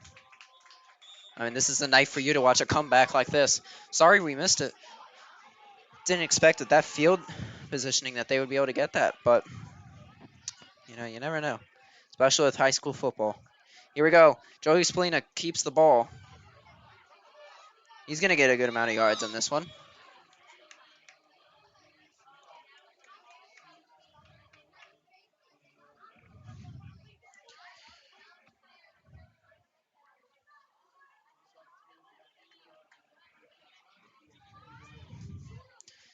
Like to again give a quick shout out to Mr. Carter. He's the one holding the mic.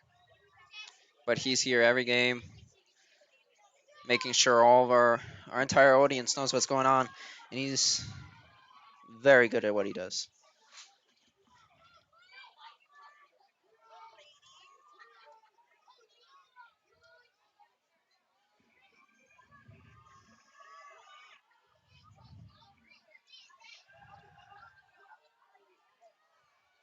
Looks like he might run it.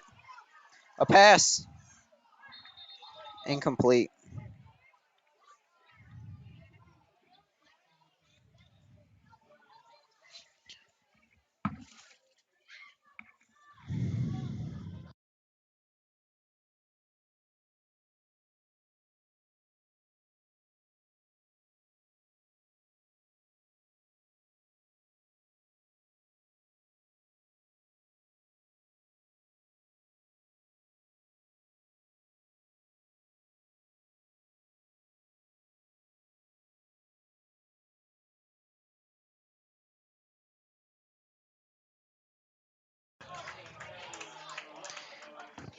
Joey Splina carried that one across the line, moved those chains over.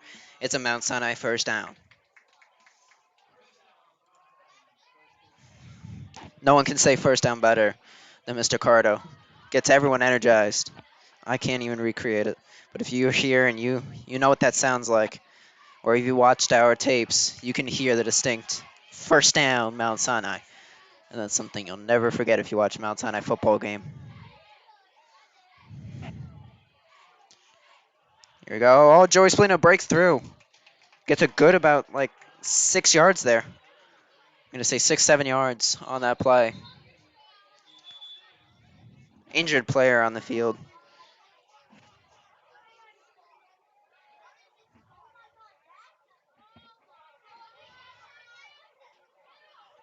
There's an injured player on the field again.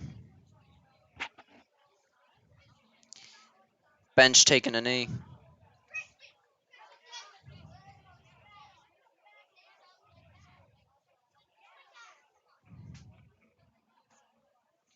Speaking of sports, while we're waiting to see if this player is okay, I could see Joey Spallina and Jake Lumley walking down to the sidelines getting a drink of water. Two very good players, very good friends too. And walking behind them is Mr. A. Probably giving them some pointers for when he played back in the day. But it looks like that is number 66, Christopher Kitt. He's a senior. Christopher Kitt is 66, number 66. He plays just like Alex Day, the offensive line and defensive line. Here we go, 3 yards to go until first down for Mount Sinai. And off. Mount Sinai. Oh, and he gets thrown around. Looks like he might have gotten to the 40. I'm going to say he's a little short.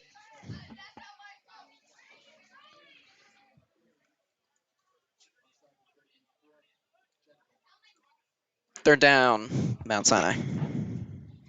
Got about 3rd and 3 to go.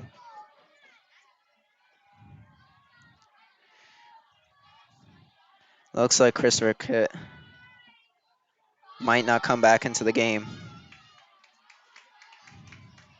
But I'm not going to make any assumptions. They send him through a rushing play. Looks like they might get the first down. First down, Mount Sinai. The chain crew is moving those chains. It is now a first down. Mount Sinai has a good running plan going on right now. And to be fair, they used to be a very predominant rushing team, a very predominant running team. But it seems like with Joey Spallina as their quarterback, they're doing some pretty good passing plays. Oh, they're speeding this up. They're getting the defense on their feet right now. Oh, and that's a good run. That's a good run. And he gets through. That's going to be definitely a first down. Got to about, what I'd say, the 43-yard line in Bayport Blue Point territory. That's what you want to see. That is what you like to see.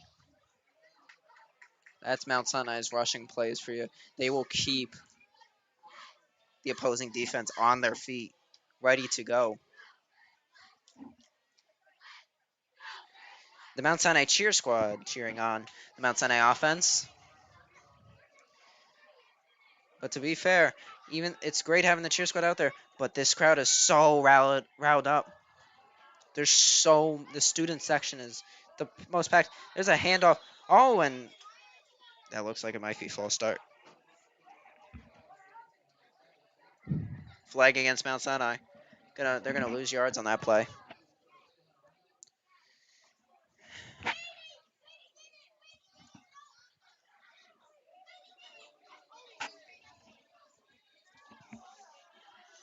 Still first down. Got about 3 minutes left.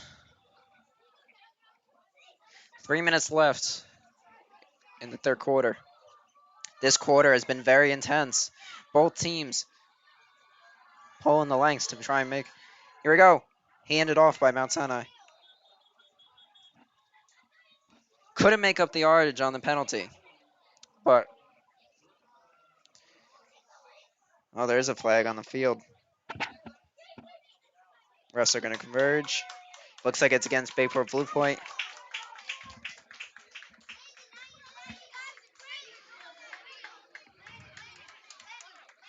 Flag against Bayport Blue Point, so they are going to be able to make up these yards. And that's going to be what looks to be a first down for Mount Sinai. First down, Mount Sinai on the penalty. Looks like it was a 10-yard penalty.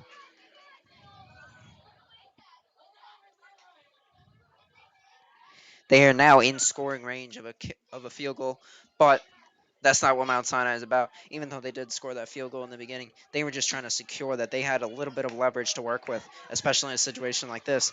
But they're going for this. They're trying to get this victory. They're trying to take the lead over the Bayport Blue Point. Here goes Joyce Belita. Long pass down the line. Touchdown, Mount Sinai! That was a long pass. I'd say about 40 yards. And I can't say it better than Mr. Carter. Touchdown, Mount Sinai. As I was saying that, Mount Sinai pushing the defense. They're making the passing plays. Joey Splina with those passing plays is becoming a big threat to opposing defenses.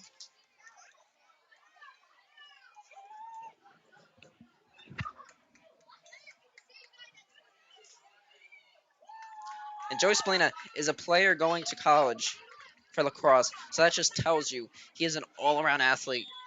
Very skilled. Mount Sinai going for the kickoff. Joey Splina is going to be holding down the kickoff. And the kick is good. Oh, that's going to be flag on the field. That's going to be roughing the kicker. There's multiple flags on the field. I see 2 flags on the field.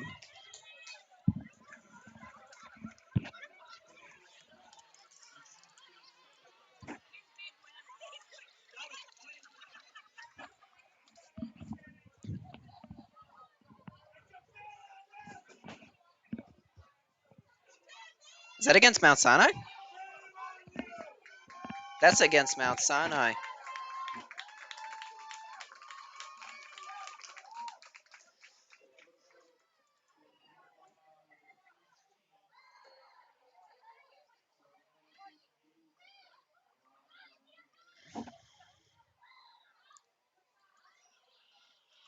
Looks like the point is good, but they will not count the penalty. I don't know what happened on that. I couldn't really hear, but it looks like it was 2 penalties that probably canceled out. But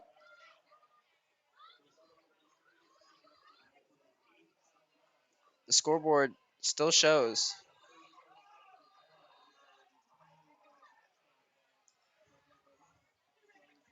Scoreboard still shows 24-20. So I guess the point was good. Here we go. Mount Sinai special teams coming out. Ready to kick off and send it over to Bayport Blue Point. They did make that touchdown in this third half, which there's 2 minutes left right now. But in the third half, they were able to make that touchdown on only the second play of their possession. So Mount Sinai needs to hold them here. Here we go. He's breaking through. Oh, he gets held up at about 30.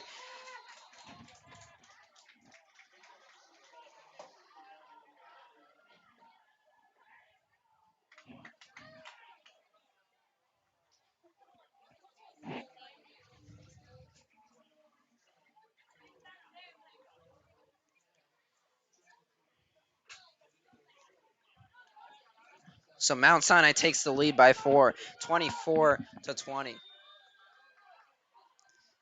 This is that Mount Sinai offense you like to see, but now on the field is the defense, and we now need to hold Bayport Blue Point so that we can keep this lead.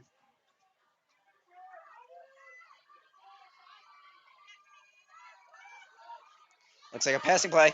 Oh, almost sacked. Complete pass. He stays up. Number 4 goes down. Number 4 is Jameson Smith for Bayport Blue Point. They stayed alive a long time. Their quarterback was able to stay on his feet and avoid that sack, which is what a very skilled quarterback would do. You can hear the crowd isn't happy about that. Again, I can't emphasize enough. The Mount Sinai crowd tonight is more than I've ever seen in about 2 years.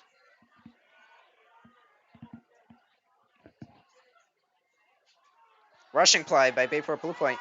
Number 16 breaks through a little bit, gets a few yards. 1 minute and 21 seconds left in the quarter. Yeah, number 16, Shaw.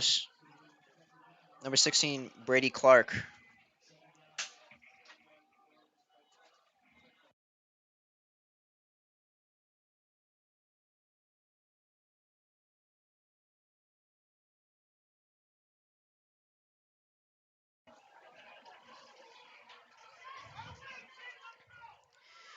Here we go. Number 16 was the one that brought that ball up. They now have about 6 yards to go. Second down. Pass.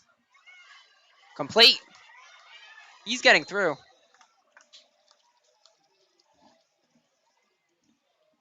Brady Clark again with the completed pass. He didn't pass it, but he received it, and he brought it up. First down, Bayport Blue Point. Murado looks like he is signaling to ref about something. Ref isn't having a piece of it.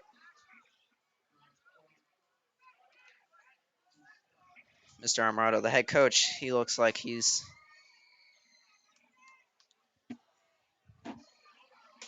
curious about something.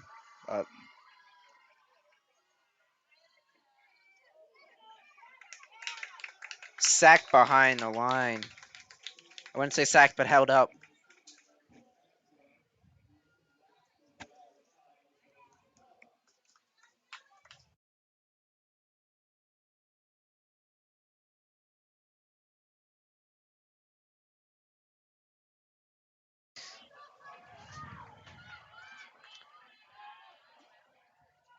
Defense was able to hold up the Bayport Blue Point offense on that one, push them back a few yards.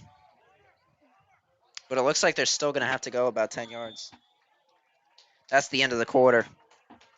We are now moving into the fourth quarter.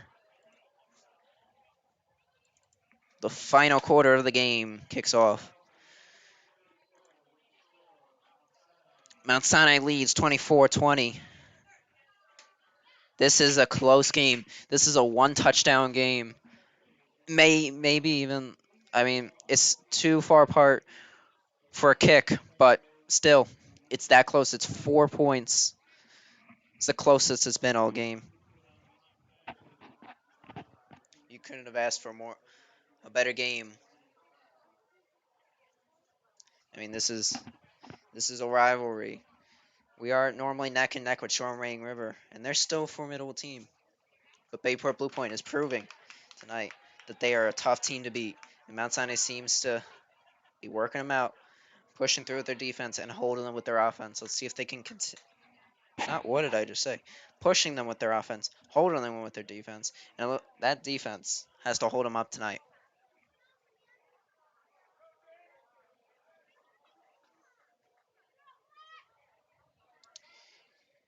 I mean, can't emphasize the amount of people that are showing up to this game. I mean, it is packed. This is a blackout night that I remember.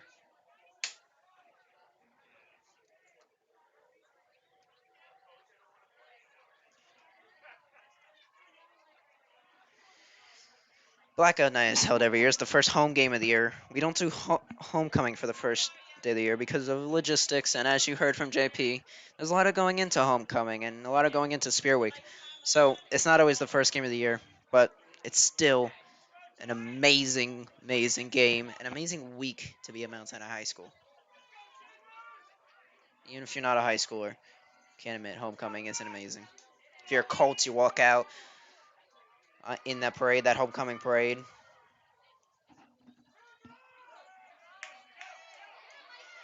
Oh, a pass. Ooh. Maybe incomplete. Was that complete? Incomplete pass. That was very close. It was thrown out of bounds, but that was close.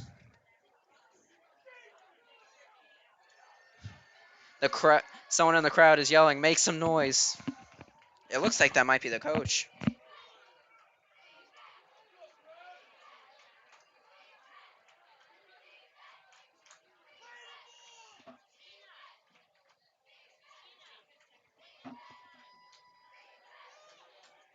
Just got away from Mr. Primateris.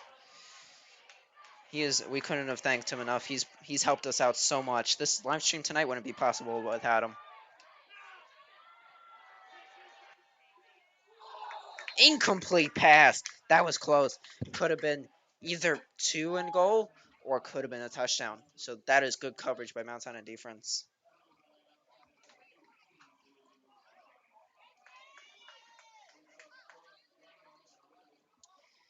So if you are tuned in today, go tell other people. Go tell your classmates. Mustangs Live is officially here, bringing you live sports. We brought you last year. We did bring you a few games. We brought you live coverage of a girls basketball game last year, and that was a good game. But now we're back. Now we're covering. We got commentating going. This is what we've been striving for all year. 4th down for Bayport Blue Point. A Hail Mary pass is incomplete.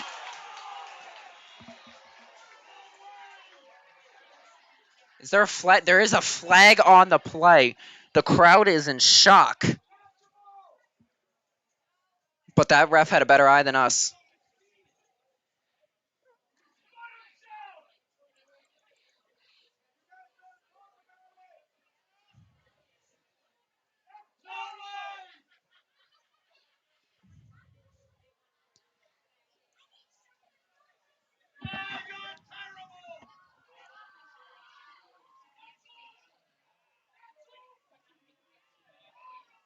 $15 on the penalty. Crowd is booing on this one.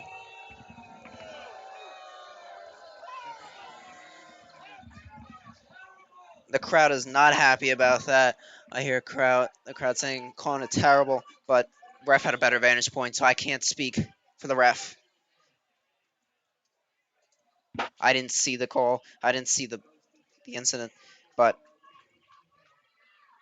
you can obviously tell that the crowd is not happy about that.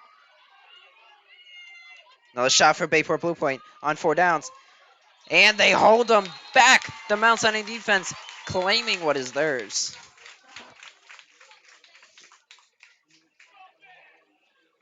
It was not 4th down.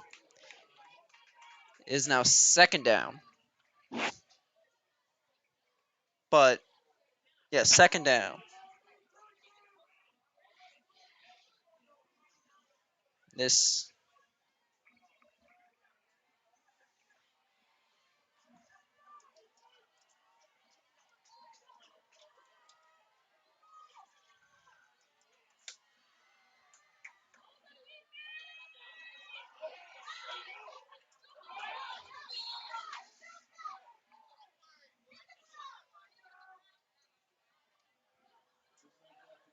Sorry about that. But we are back. Another play that the crowd is not too happy about. 2nd down. They have about 5 to go. 3rd down. Sorry. Scoreboard doesn't seem to be up to date. 3rd down. Shoreham. Mount Sinai cheering on defense. The cheerleaders, the crowd, sideline cheering on defense, putting pressure on number 16. Completed pass by number 4. Held up. Well, that's going to be close to goal line. That is probably a 1st and goal. 1st and goal.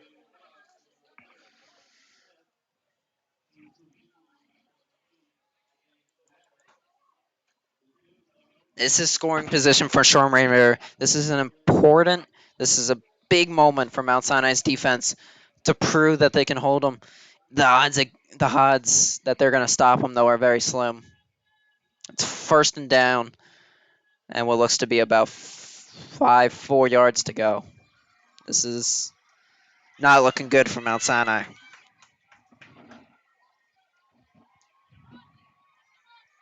Four shifts. 16 grabs the ball, hands it off to 4. Putting pressure on number 4. He slips through. They hold him. Looks like he lost yardage on that. Lost about a yard. Good pressure by Mount Sinai's defense. Looks like they're just going to run blitz plays on this. Keep some pressure on them. There's now second and goal. This is tense. This is Mount Sinai's defense. This is their big moment. This is if they can prove that they can hold them for 5 yards. These 5 yards are going to be very, very stressful for Mount Sinai. Pass. Complete.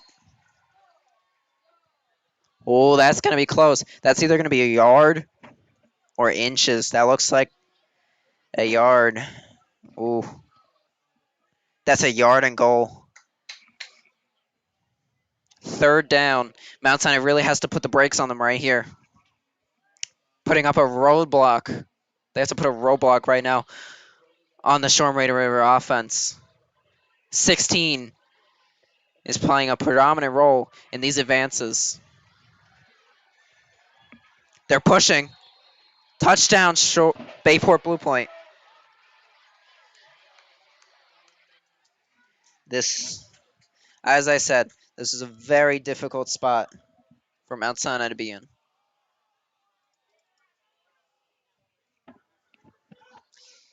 This, you can say this is directly or indirectly, could go either way, a result of that call by the official. But it's the official's call. Can't speak for him.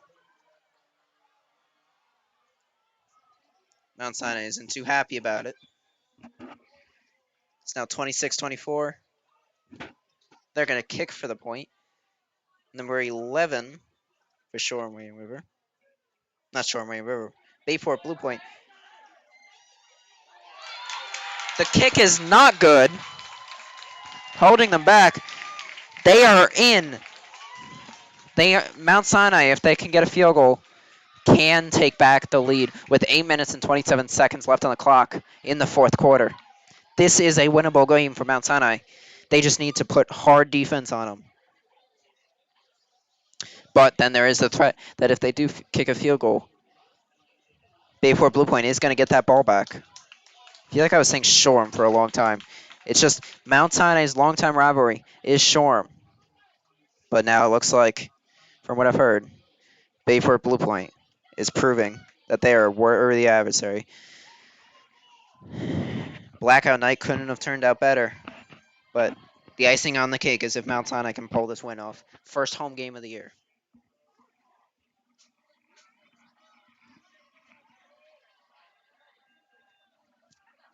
Love to see it. Here we go. Kickoff for Bayport Blue Point.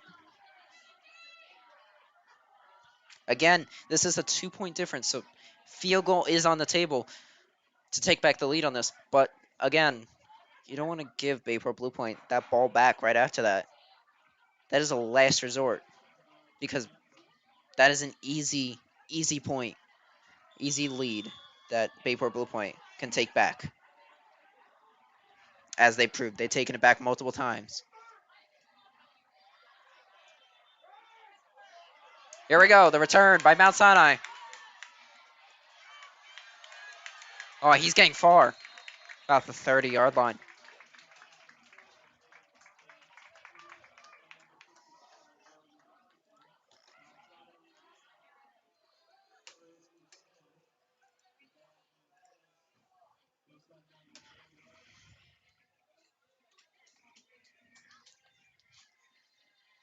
This is good field position for Mount Sinai on the 30-yard line.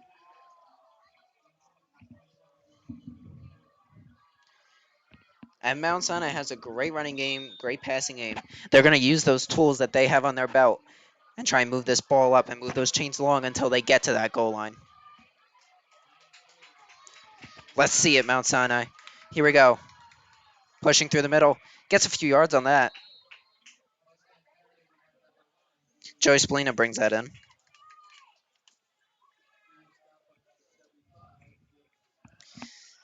75 seemed to have brought the stop to him. 75 for being Dylan Zapano. Dylan Zapano is on the O line and D line.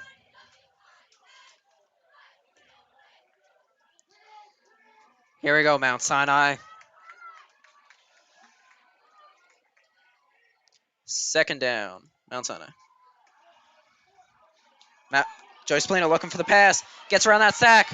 He's rushing in. Takes it off the sideline. Looks like he got a first down on that. First down, Mount Sinai. Is it going to be first down? First down, Mount Sinai. As I said, Mount Sinai moving those chains up, putting pressure on the defense like Bayport Blue Point did.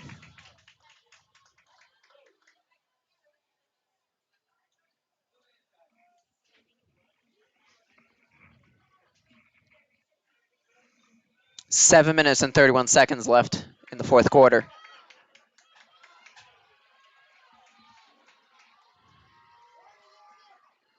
Handoff down the middle. Gets through. That's going to put some yardage up. Here we go. That was handed off to what looks like number 2, Michael Trepida. Michael Trepida proving to be a very, very predominant player in the Mount Sinai offense, along with Joey Spalina. Second down, Mount Sinai.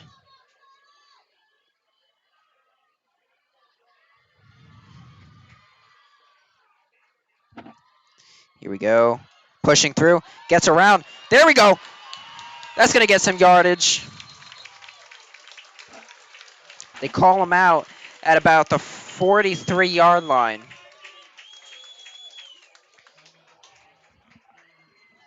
Looks like that was carried by Michael Trepida.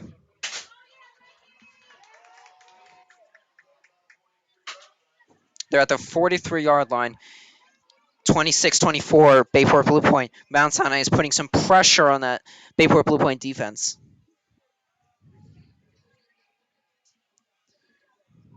First down, Mount Sinai.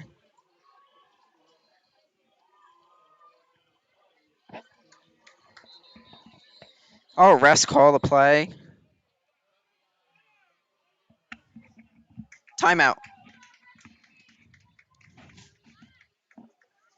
Timeout. There's 6 minutes and 45 seconds left on the clock.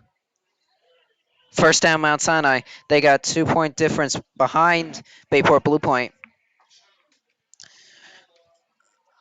This is going to be a very, very, very tough matchup.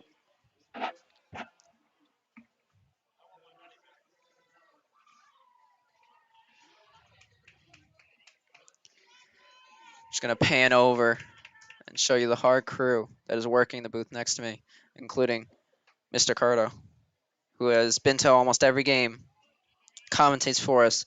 And the one place you have to see him this year, which hopefully we get it, is the faculty basketball game, where, let me tell you, he absolutely embarrasses our faculty and our staff. If you want to see your favorite teacher, and if they're playing on the Mount Sinai team, go to that game.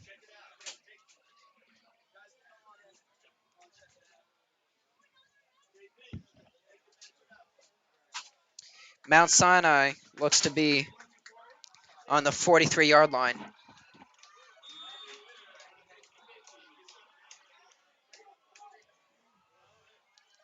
Mount Sinai pushing up. Doesn't look like they gain much. Second down, Mount Sinai.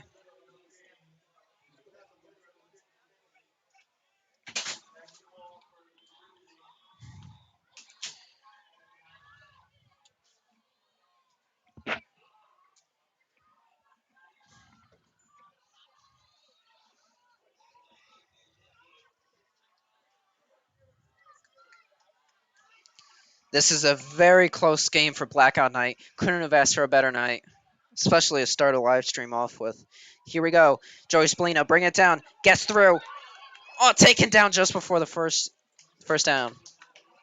It will now move to third down. They're about 3 yards away from that first down. This is very, very close.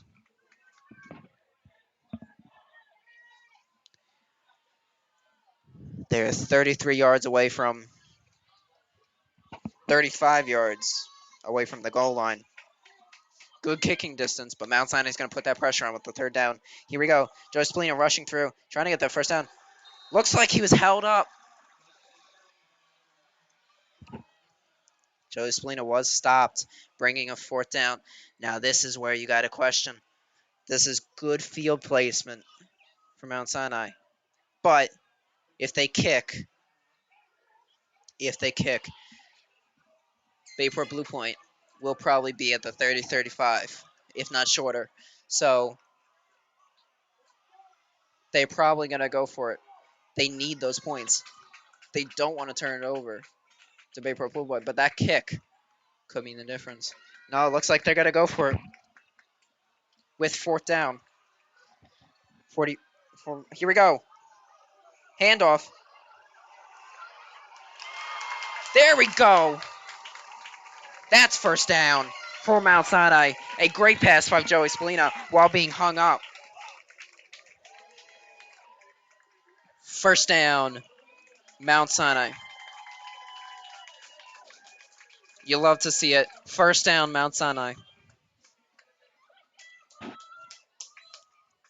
Again, I can't thank a few people more than enough. I have to thank, for this live stream, I have to thank Mr. Primateris. Big help. Mr. Ray. Big help. Both big parts in getting this live stream up. Mr. Cardo, always here. Here we go. Handoff by Joey Spallina. Oh, they're pushing. I don't know if they lost yardage on that one. Looks like it was a neutral play. They didn't lose or gain yardage. But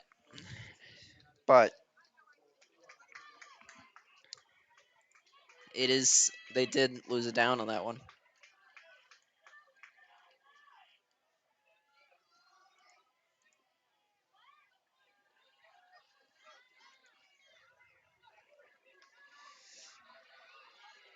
Here we go for Mount Sinai. Second down. Here we go. Pass by Joey Spallina. Complete. Pass to number 4, Jake Lumley. He's a wide receiver and a defensive back.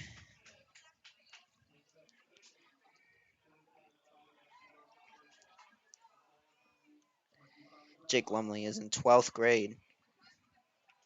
These seniors tonight showing that they have what it got to give Bayport Blue Point a run for their money. Let's see if they can put their money where their mouth is. Here we go. Mount Sinai offense, third down. Joey Spallina keeps the ball, gets in there. That's close to a first down. Fourth down, probably.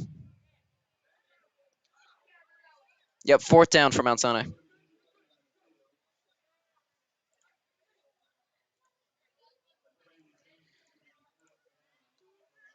There's an injured player on the field.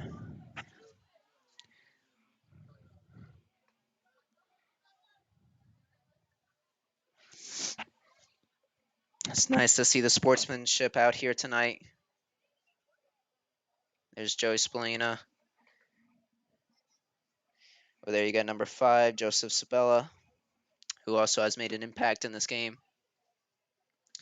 You got number 18 over there, Nick Coretta. He's the running back, and he's also a linebacker. Then you got number 77 and number 80. Number 77, Christos Lingus. Number 80, Brandon Cowler. Brandon Cowler is a tight end and a linebacker. And Christopher is on the O-line and D-line.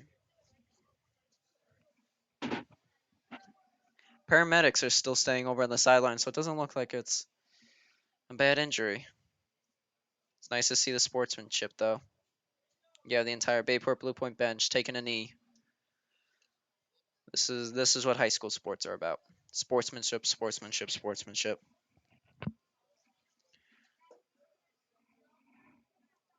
Show you quickly, we're across this entire crowd. And you still got, next to the kicker, Reese, you still got Mr. Grebel's chair watching the game. Hopefully I'm about to watch Mount Sinai take this game back from Bayport Blue Point. Looks like that player seems to be okay.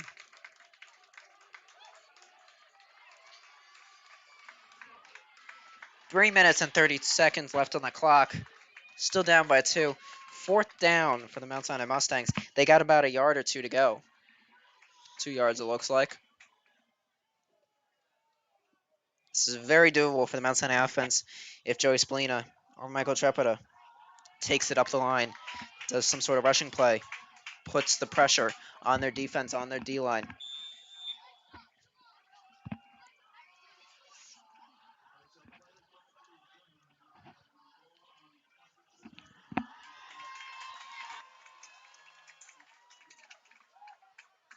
It looks like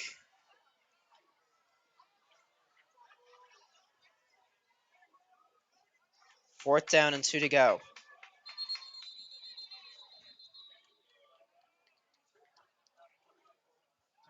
Timeout. Mount Sinai calls a timeout. Fourth quarter with 2 minutes and 30 seconds left. They're going to take all the timeouts they need, all the timeouts they have left. Other people I want to thank you is Mr. Tappan. He has had a huge impact in the Mount Sinai Media Club. He is our supervisor for the Mount Sinai Media Club, and he also runs the yearbook. So if you got a yearbook or you are getting a yearbook as a senior, he is the one that is running that. If you're in media production or most technology classes, he is that. But he is also your media club director. We couldn't have created Mustangs Live without him. One of our other founders and also co-presidents of Mustangs Live isn't here today, but boy, would you wanted to be here for this. Philip Hurst, you've seen him on the weekly updates. Hopefully you can come back for next week's game. Here we go. Mount Sinai offense back on the field. I don't know if you can hear it, but the crowd is getting hyped up for this one. And you know it's Friday night football, Friday night lights when you see, for Mount Sinai, when you see those giant cuts. Sorry if we lost you there, but Bayport Blue Point took another timeout.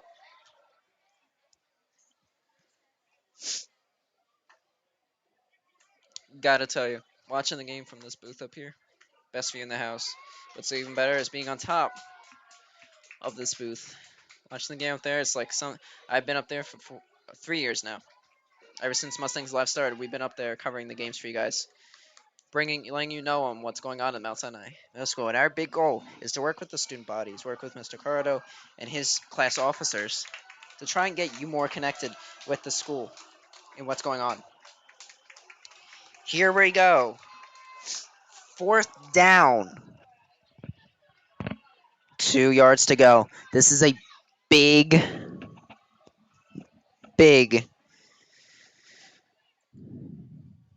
down for Mount Sinai. Mount Sinai is going to probably run this. I would consider it stupid if they don't. Here we go. Let's see what all these timeouts led up to. Hand it off. That's going to be a first down. There we go. First down, Mount Sinai.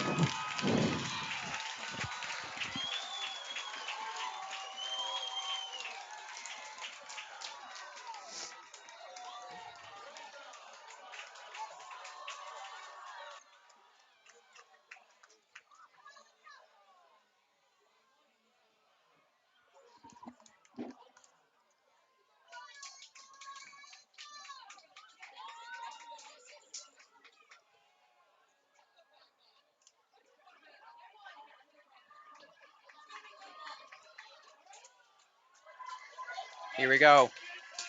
Big down from Mount Sinai, first down.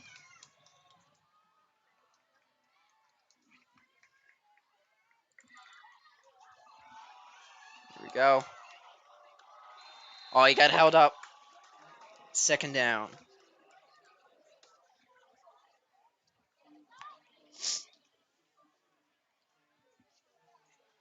This is a very, very close game, and I think you could see the clock on your screen as we are at the 15-yard line.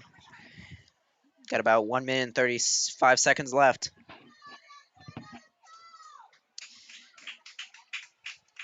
I would just like to state that this broadcast is brought to you by Mount Sinai, Robin M. Grebel High School Media Club, and Mustangs Live.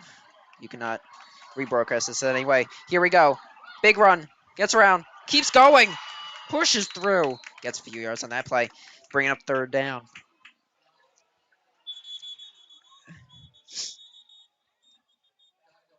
You are more than welcome, though, to take clips from this game and post them to your social media. We encourage that. If you're a player in this game and you're watching this back, first of all, hello. But you can definitely screen record, get some clips from this game. But let's hope Mount Sinai can pull this off. They're very close. They're at about the 10-yard line. 5 yards till the first down, 10 yards till a touchdown. But it's third down. This is dangerous territory for Bayport Blue Point, but even more dangerous for Mount Sinai. Third down. Not a place you want to be. If you're Mount Sinai, this is 50-50. This is tense. Bayport Blue Point, this is terrifying. We have a big turn up too from Bayport Blue Point looking over to the Bayport Blue Point stand. There's a lot of people, especially on the fences. This is a Mount Sinai football game. This is Friday Night Lights, like as you know it. The amount of people that are showing up to this game is just incredible. Blackout, now you got everyone wearing black. But here we go. Third down on the 10-yard line. Here we go. He gets around. He's held up just past the 10, about the 7-yard line. Fourth down. This is where things get tense. This is nor good for Mount Sinai or good for Bayport Blue Point, because in this territory with 40 seconds left, if they turn over, Bayport Blue Point wins with a spike. 35 seconds left. They're gonna kick for it. They're gonna kick for the win. Here we go. Why did I think of this? They're gonna kick for the win. Mount Sinai is gonna win this game if this kick is good. Coaches are signaling now. I see Mrs. Pedra. I think that's Mrs. Pedra, but she's freaking out. He's going to kick the game-winning field goal right now. This is going to be a big moment for Mount Sinai. Trying to drain down the clock. 10 seconds left. Bayport Blue Point called a timeout. Trying to hold all that time. They get that field goal. That is basically no time. Bayport Blue Point will have to make a play within one, maybe two plays. But no, this is going to be, if Mount Sinai scores this, they're going to win this game by 1. This is a big play now. They called in their kicker. I saw him warming up on the sidelines over there. If they score this, this is a big play now. The defense probably just got terrified watching that. Fourth down for the scoreboard. Fourth down. Scoreboard isn't updated, but it is fourth down, as you can see on the sideline. Chain crew showing fourth down. Scoreboard is not showing fourth down. Fourth quarter. Here we go. Fourth quarter. 2 points away. Reese Pedra with the kick. It's good! Mount Sinai wins! Mount Sinai wins!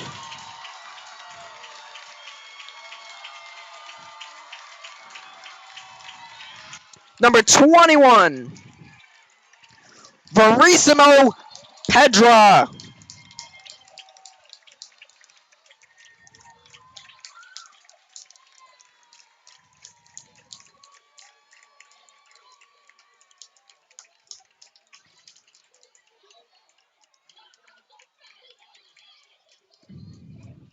Parents are so proud right now. This is a big moment for Mount Sinai. We're up 27. 27-26. This is as close. This is a great blackout night. More than I could have asked for in a blackout night. And not to brag, Mount Sinai normally blows these games out, but this is a great game.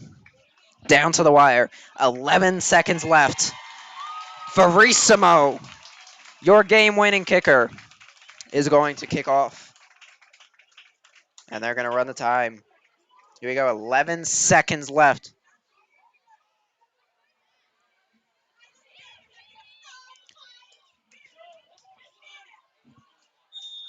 Here we go. 11 seconds left. Fourth quarter.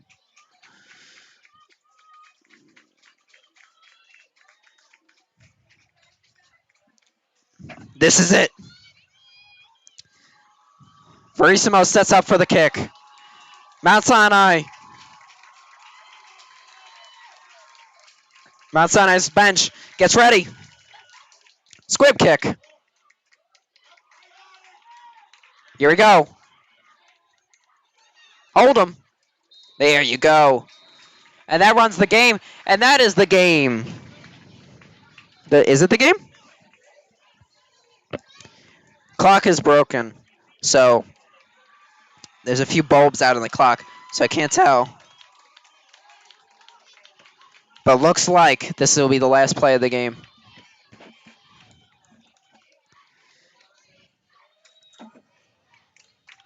That is when you need consistency. And let me tell you, player of the game, player to win the game, number 21, Verissimo Pedra.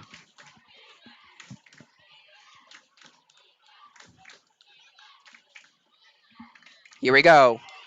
Last play of the game. Bayport Blue Point. Looking for a Hail Mary. Oh, that is dangerous. And that's it. That's game. Mount Sinai wins. That is a blackout night. Winning by 1 point. Couldn't have asked for any better.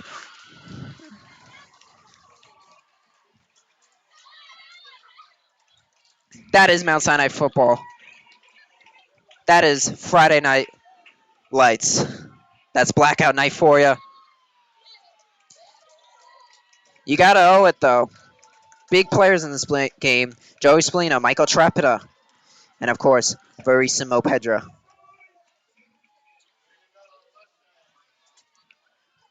That concludes our broadcast for today.